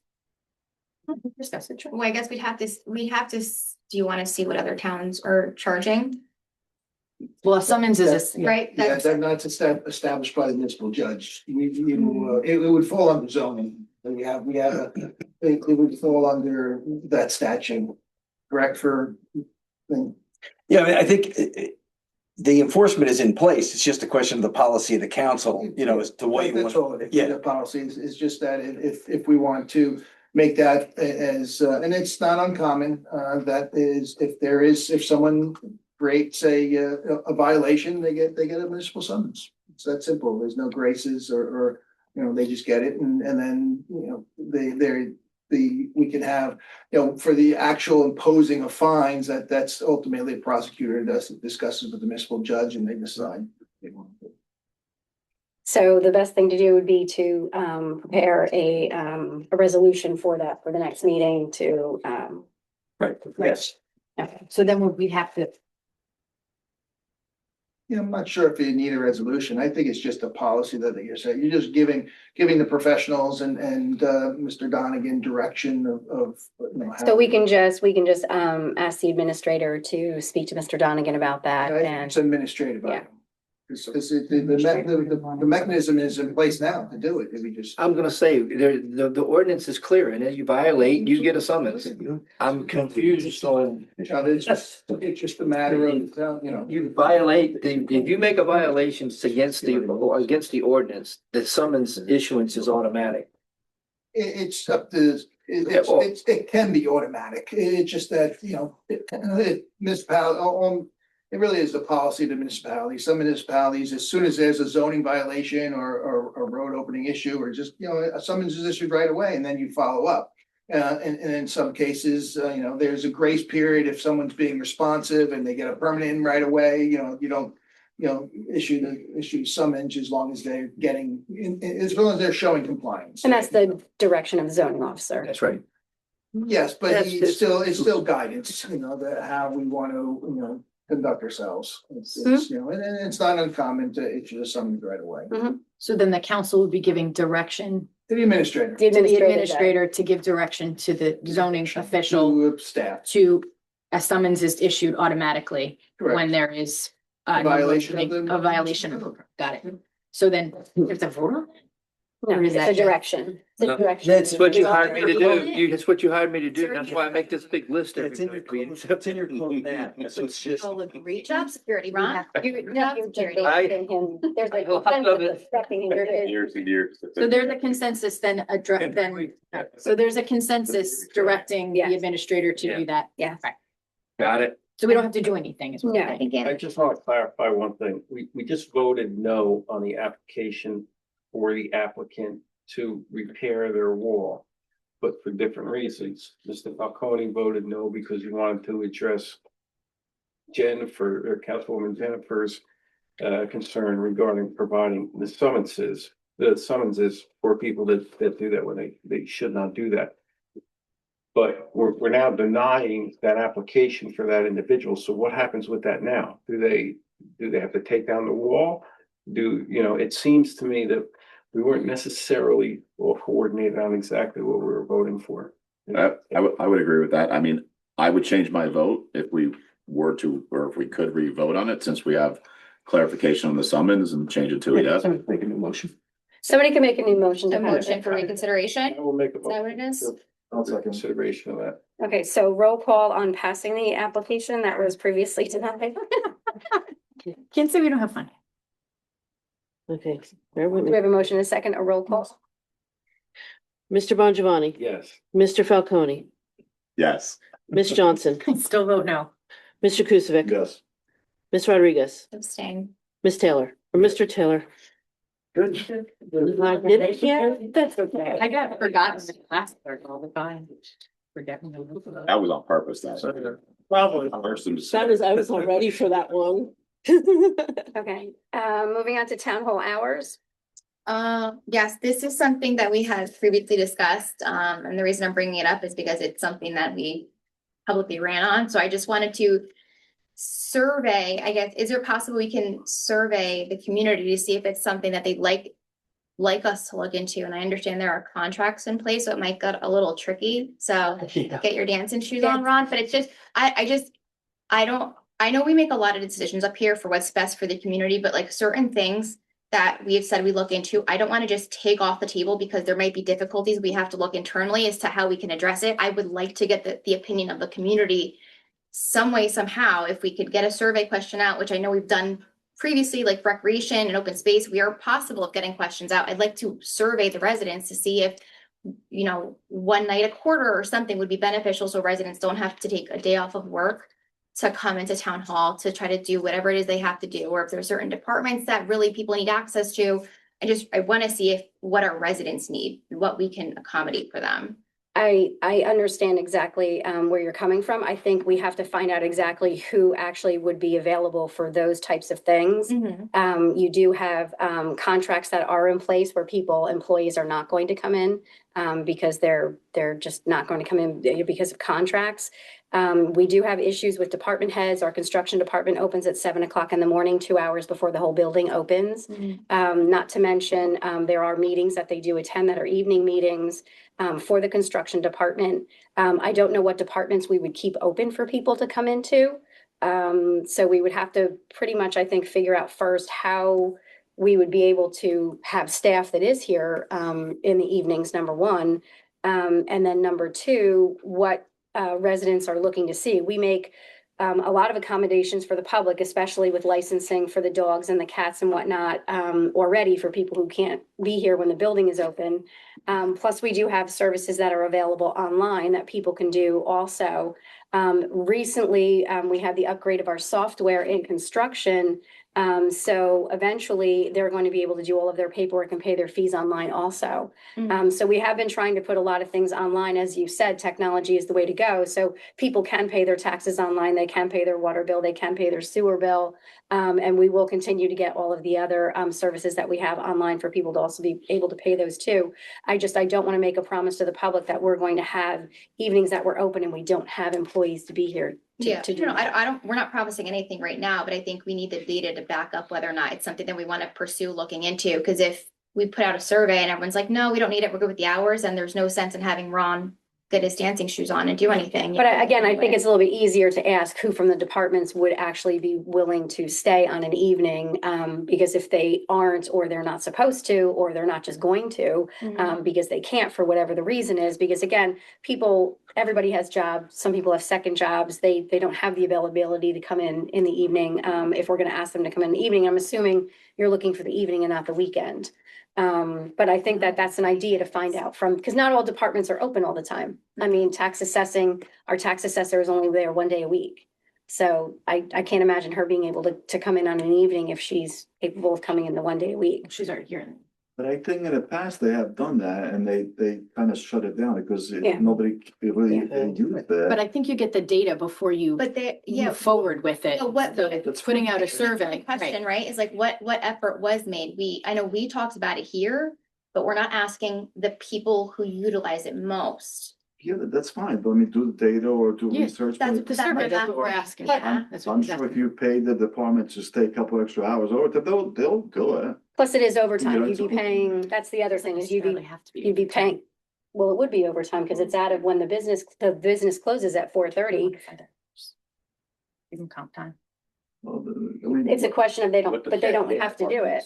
What department are you looking to solve for? Well, I'm not looking specific departments, because again, I want to see what the residents can't get. You know what I mean? Like, I don't have specifics. That's why I want the feedback to kind of see, like, is it something we even consider pursuing? Because is it a need? It's something that we promised we'd look into, so I want to look into it and make sure we do what we say we're gonna do. The only service I know that residents actually do not have the ability sometimes to get here because of work is the dog and the cat licenses. And we do make exceptions where they send us their information in a self-addressed stamped envelope, and we send everything back to them in the envelope so that they can get that. That's the only thing that I'm aware of. We haven't had anybody asking us to stay late to do things. And again, our department heads come in early because that's when most of the people come in, is before work. So construction and whatnot is open early, you know, specifically for that reason. And again, they're there again 2 hours before the building even opens to do the construction part. But we can certainly try to figure out if the public wants us to stay open somewhere, then it's a question of if we can. Right. Yeah, not promising we are, just doing the research to see if it's something that's needed or wanted.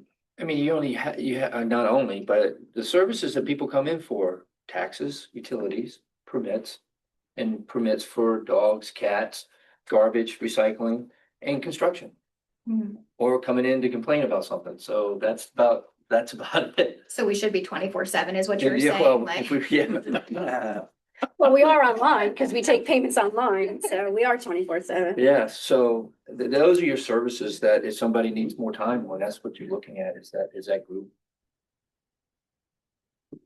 So are we asking Ron to look into the survey and the need, or you're going to look at to see if the hours are needed or no? Listen, I can get a survey up in 30 seconds, but I know like we've had issues. I just want to know, can we get a survey question out? Because will that take a lot of time? I think we wanted to include some kind of survey mechanism, and a prior administrator was working on that in tandem with the website. If we're going to do surveys, I don't recommend that we do the surveys that we've done in the past on Facebook, because it's not representative of the town. It's representative of a select number of people.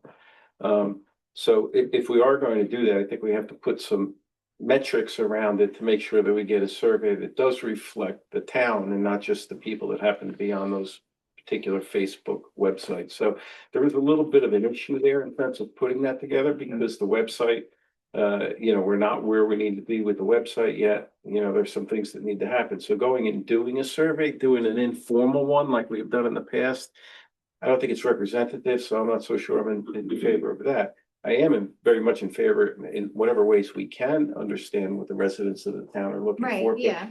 But I don't know that we get, and I think I asked this question before, I don't think we get very many requests from people to be open other hours, and where we do, we try to accommodate them as we can, but it doesn't seem like we have an overwhelming rush of individuals saying, hey, I just can't get here. Can you do something about it? So I think that's a place to start. If we're hearing requests from other areas, we should take that into account, but I haven't heard any. The biggest complaint actually that we do get is that the recycling center isn't open enough. That's probably the one thing. That's you'll the get one, on that that's survey pretty much the only thing that I hear, because most of the departments, depending on what's happening, we do have the outside mailbox for taxes. So you can pay your taxes by check, just by dropping it off in the mailbox outside. That's been out there since, the 90s, and that is used for all the departments. Construction, they put all of their payments that are in there in that mailbox, and that's very, very utilized.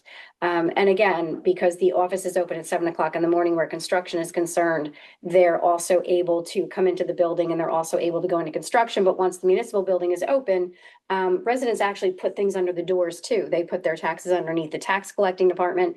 They put things in reference to the cat and the dog licenses or any other correspondence. They will put it under the doors because the building is open, and they utilize the mailbox out front too. So I think it is a question of figuring out if there's something else other than the recycling. That's the only complaint that I really get. The other things are pretty well covered. Yeah, and I agree with Anthony, right? We're not looking to just hit Facebook. I mean, you have Hopac on Happenings, you have QR codes, you have the next alerts, you have Facebook as an alternate option. Like there are more than enough ways for us to to get a link out to people to fill out a survey. I just want to make sure that we are able to get a link out for people to fill out a survey. I think that just seems to be. I also think if we can do it for open space and we can do it for the recreation department, which. Well, those are different. Those didn't come from open space and recreation. Those came from the state of New Jersey. We did those. The recreation came Superintendent from recreation. Max. Yeah, the superintendent. Oh, Max's came from Max. Right. Max's did, but not So the if open we- if space we- and if we environmental. can- If we can survey the community on recreation stuff.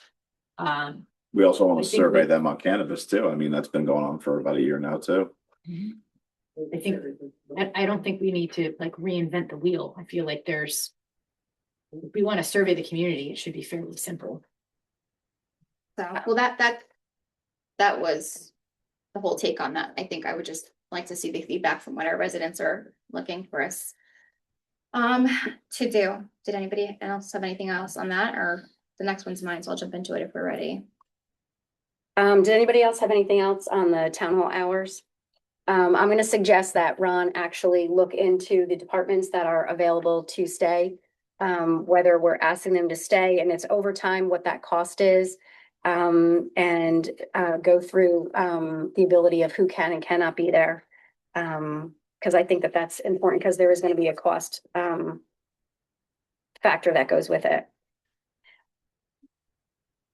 I don't have an issue with that, but correct me if I'm wrong, that if the governing body, and I don't want to sound mean when I say this, but if the governing body is requesting something, then is that,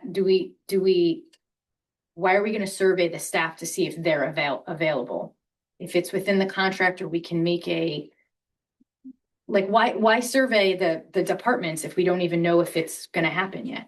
Because hypothetically, and I'm only gonna speak in hypothetical, if hypothetically the white collar contract does not allow them to work outside of that scope without them getting paid some exorbitant amount of money, we need to know that.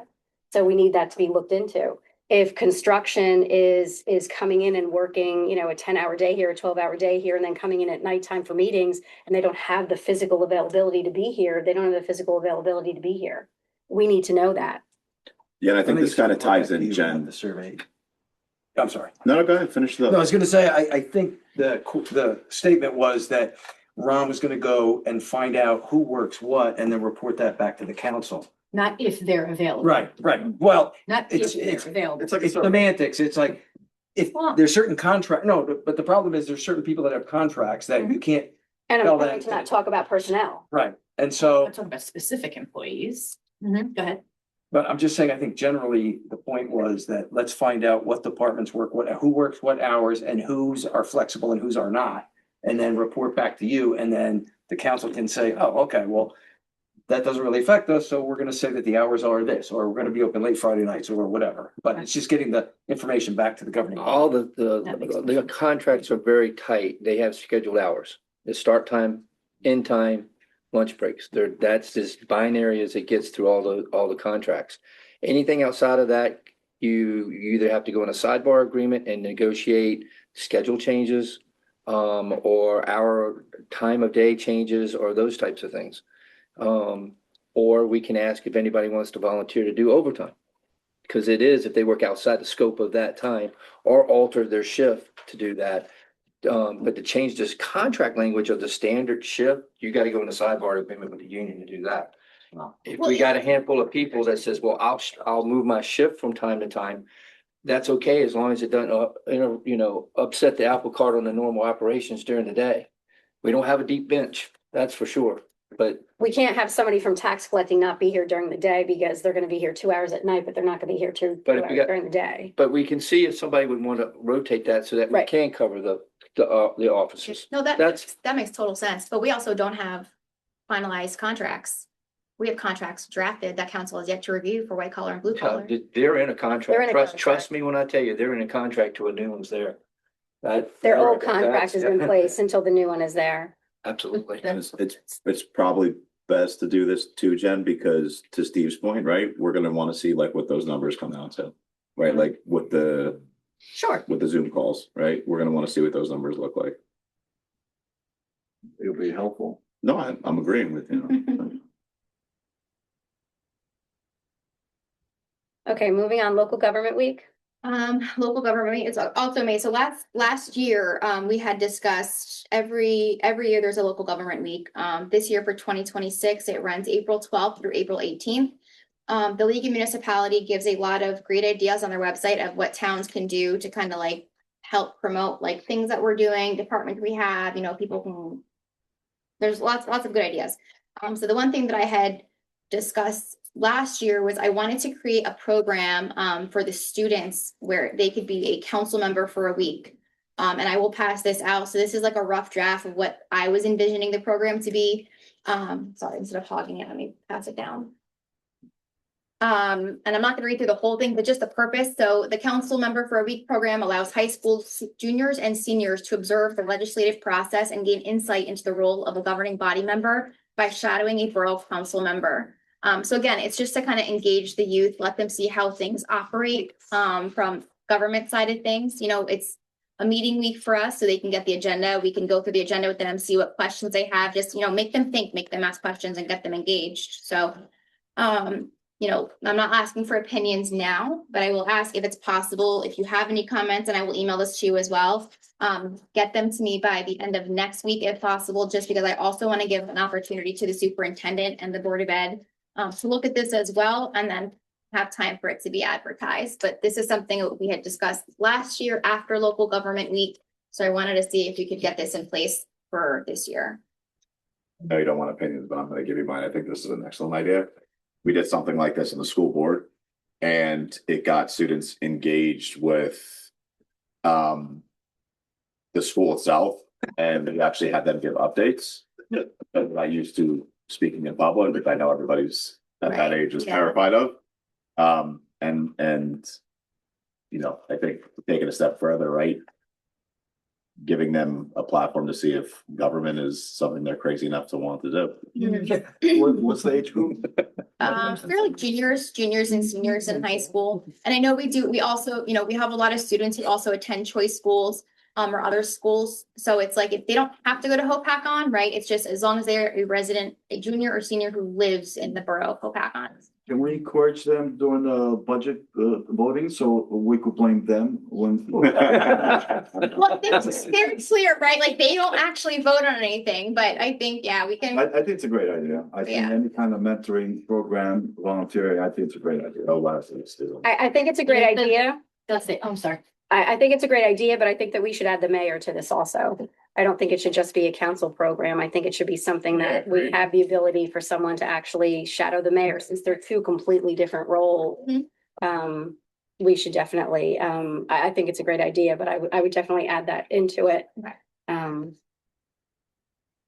it does say here that they must reside in or attend school within the municipality. Yeah, like either or. I agree with Joe. I agree with him. I think it should be a Hopakon student. Yeah, we'll table that part. Well,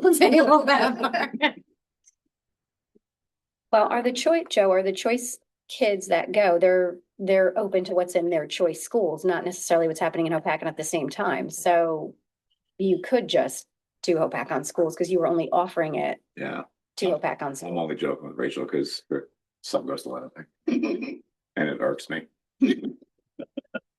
What, she likes that? It irks all of us. I hate when and I'll go on the record saying it. Anybody else? Every kid that want to pay your debt to me. Anyway, anything else about local government week? No, I would recommend everybody, if you can, look at the League of Municipalities website though, because they do provide a lot of other options, and they talk about what other towns are doing. So it's nice to see how, again, engaging the town could be, during that week. So that was it. And you said you wanted feedback by the end of next week, so like next Friday? If possible, yeah. And, what I'll do is I'll circulate this one that I have, and I actually did make one for the mayor as well, because I had a feeling that might be a thing. So I do have one drafted as well. So I'll circulate that to everybody. And the mayor specifically can look at it and see if that works. That way we can send everything over at one time for the Board of Ed to review. Cool. Sounds good. Okay, moving on to new business, committees, commissions, and groups. Okay. Me again. So. This is probably more of a question. I know, I get asked a lot of the time, like, how does somebody join a committee, a group, or a commission? Because at our reorg, we have kind of like all the residents and how they get appointed to different things. Like, how does one do that? Like, is it possible? Can we advertise? Hey, for next year, we have the following committees that you can join. Any interest, email whoever, just so people know how to get engaged and be part of this. We can put something on the website if somebody is interested in something. I don't think we have it currently on there. But if somebody is interested in participating in something, they basically just send us a letter letting us know that they're interested. The interest doesn't necessarily mean that they're qualified for the group, but we do have groups and organizations that look for volunteers, that are orientated toward, like environmental. They want people that are, orientated towards the environment. They wouldn't want somebody on there that's looking to cut all the trees down. So we kind of line people up where they need to be. Yeah, they basically just let us know, and we can see if we can add that to the website. Okay. Moving on to foreclosures. Yes, it's also me. So and this is probably again, more of a question. I know, for the foreclosures, I know there's state statute around maintenance of the properties for foreclosures, right? Like the creditors are supposed to be maintaining them.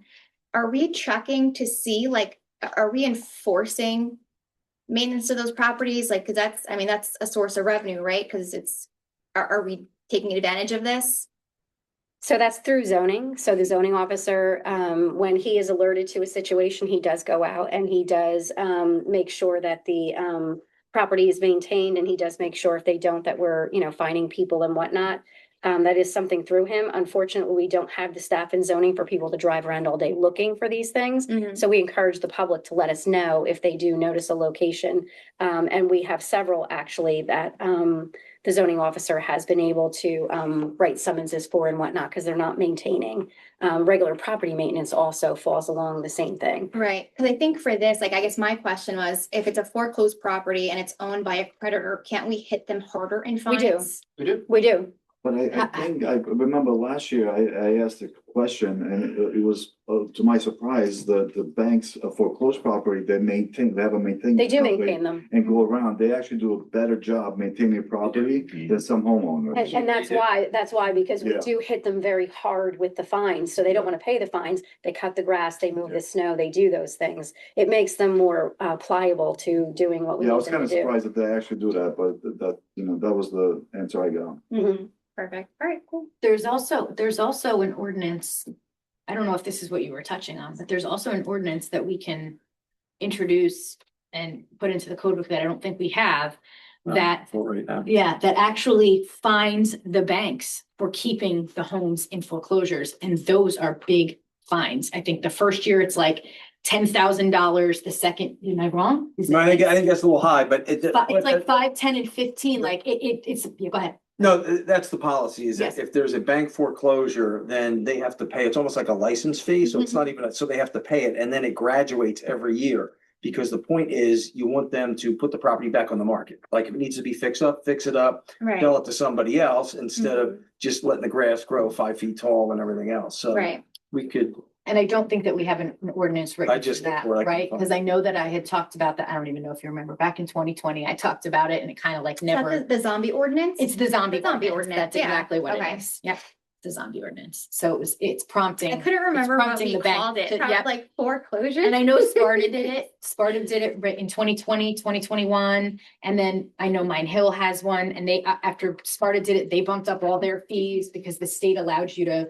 do it at a higher fee. right. That's something we could It's look like into, a right? parent instead, yeah. Yes. So they have to pay a fee each year, and then it graduates, gets higher and higher, and then it gives them an incentive to put them back on. And Great. because they're required by law to notify the borough when anytime they file a foreclosure complaint, we will know when the foreclosure started and notice in there. That'd be a nice little Yeah. way to make some money off the foreclosure. I'm assuming that's on the dwelling too, not just the grass. Yeah, it's like Yes. anything on the exterior, if the Yes. shingles are falling off or the shutters. Yeah, it's the maintenance part of it too.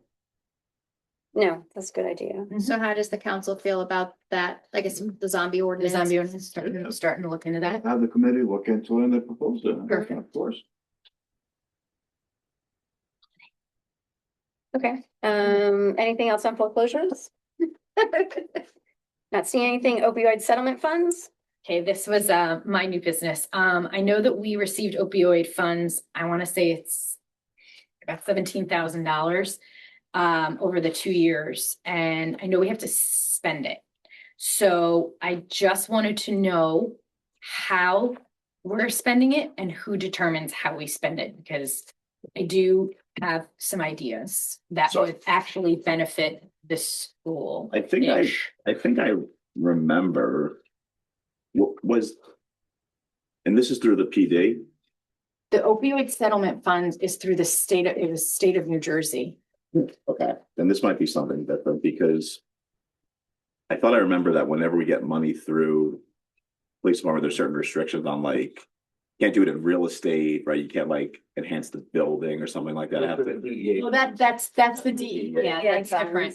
That's different. That's different. Program.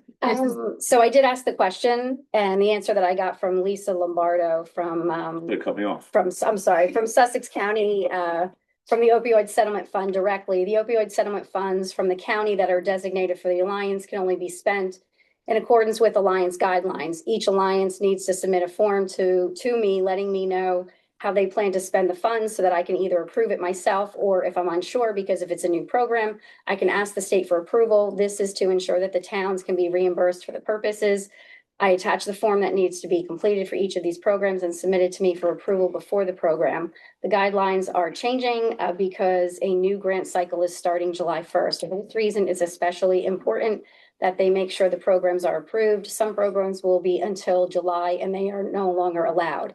Opioid settlement funds that come directly to you, the mayor, are from the settlement and have to be spent in accordance with Exhibit E, which I have also attached. So the two settlement funds are spent between the mayor's discretion and the municipal alliance. So if you have ideas, I'd love to hear what the ideas are. So I have one idea. If you'd like to hear it. We don't have to, we don't hear it now, but yeah, I can certainly hear it. So I think that we've talked a lot about the walkers to school and the increased signage and the crosswalks for the kids walking to school. I know my son is now a walker. I know that there are a lot of other kids who are walkers. It's a cost we're already gonna have to incur. Anyway, so why not use that money to do crosswalks and signs for the kids who are walking to school? That's my. Okay, writing it down. You want me to address that, Mayor? Sure. There's very, very significant, distinct categories in which those monies can be spent on. But I didn't think that this was it's not a grant, it's a settlement fund. It's It settlement. is, and it's still- specifically. It's very specific in what it can go through. It's for those things for opioid, for people that have been on opioids, and it's a settlement to help them and others not go there. And there's very, very, very specific categories in which that can be spent. And it can be in training, education, some programs, that type of thing. You got to be very specific in those categories. For you I to can get certainly those. ask. I can certainly ask. And and you can get your ask, answer. we can always ask, but it's very, I've dealt with that at the county. Everybody would ask for everything, but it had to meet that strict criteria. Well, for the Alliance to spend it, I understand because they're part of a grant. So that money kind of goes into the umbrella of the grant and then they can only spend that money in certain ways as set up by the grant. But I'm talking specifically about the money for the municipality. Again, You said there's Exhibit E. yeah, again, Yes. it's part of the opioid settlement fund Exhibit A. I can actually just call her because Yeah, absolutely. Okay. I'll get it. But I wrote it down. I can certainly check and see if that's it. Right. Which is something. Okay, anything else on opioid settlement fund? That's it. Unless Okay. everybody else has something. No, okay, can I have a motion to open to the public? Still made. All in favor? Aye. The meeting is open to the public for anything and everything that's on the agenda and off the agenda. You guys brought up something that just made me think that over the weekend I was out here, and who's responsible for shoveling the snow on this walkway? Which one? Our DPW, Okay, so around the building. so I have an office over on River Sticks, and I can literally just walk on my concrete. I can see it. It's shoveled and salted. Ain't nobody walk on it. walkway there. It's still fully covered. I almost broke my neck trying to walk over there. Well, with the sign is or? Yeah, right on the front? the whole walkway out here. It's buried in snow and it looks like they shoveled. Nobody salted. You can't see there's no concrete down there. You can't see it. Almost broke my neck. So my office on River Sticks, great. I can see the concrete. People could walk their dogs or walk their kids or whatever they're doing. If the DPW did that, that's bad. That's who does the sidewalk. Yeah, well, that's bad. Yeah. They did a terrible job. And I'm here to say they did a terrible job. You can't walk on it. There's no concrete to be seen. And with it being as cold as it is, it's melting. And what's happening? It's freezing. melting and it's freezing over. God forbid, if that belongs to us, there's your lawsuit right there. It ain't coming from me.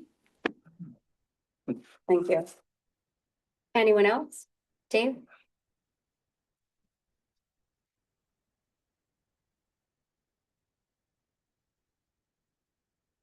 Very short. No, that's okay.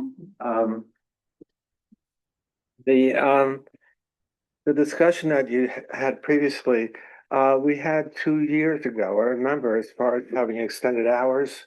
And there should be minutes of the discussion, what the result and what was the council decided on it, because we had that whole discussion 2 years ago. I don't know if you remember it.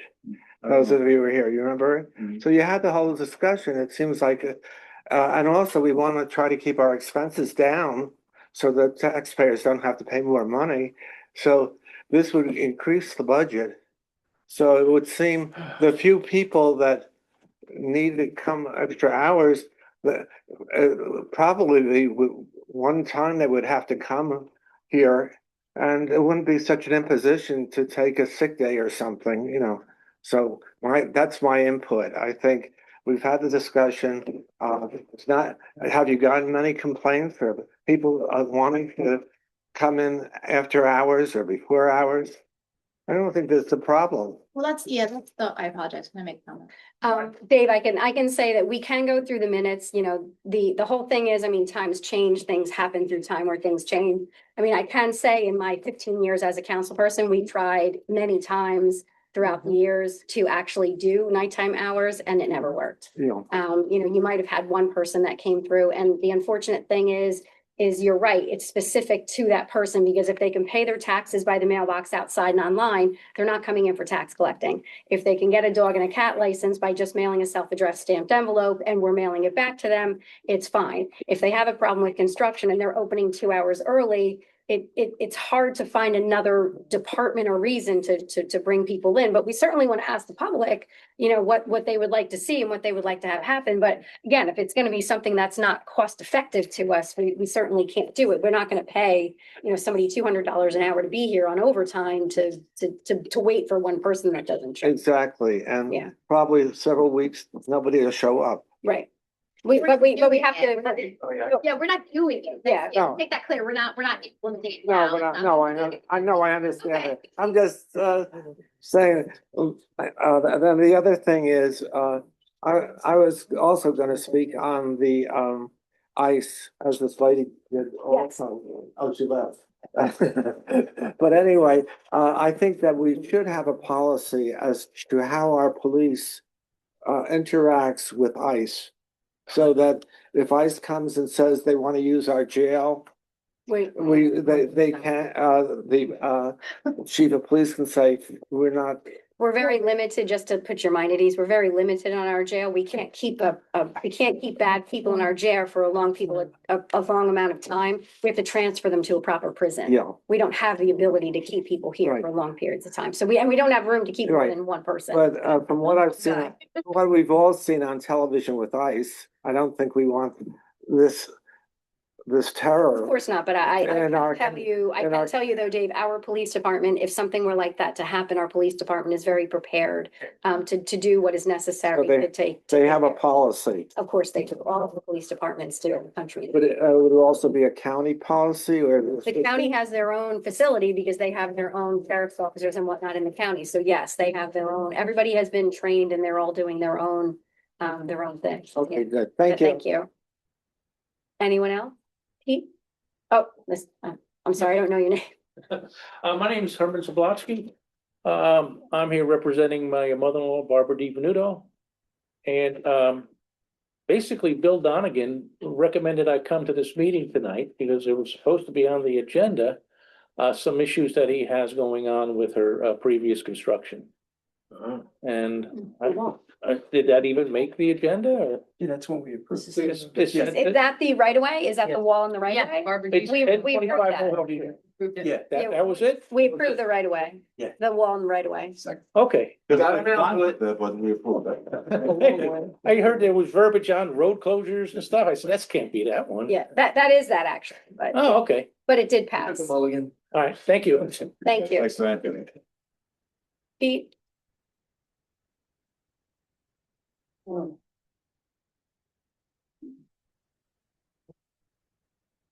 Young.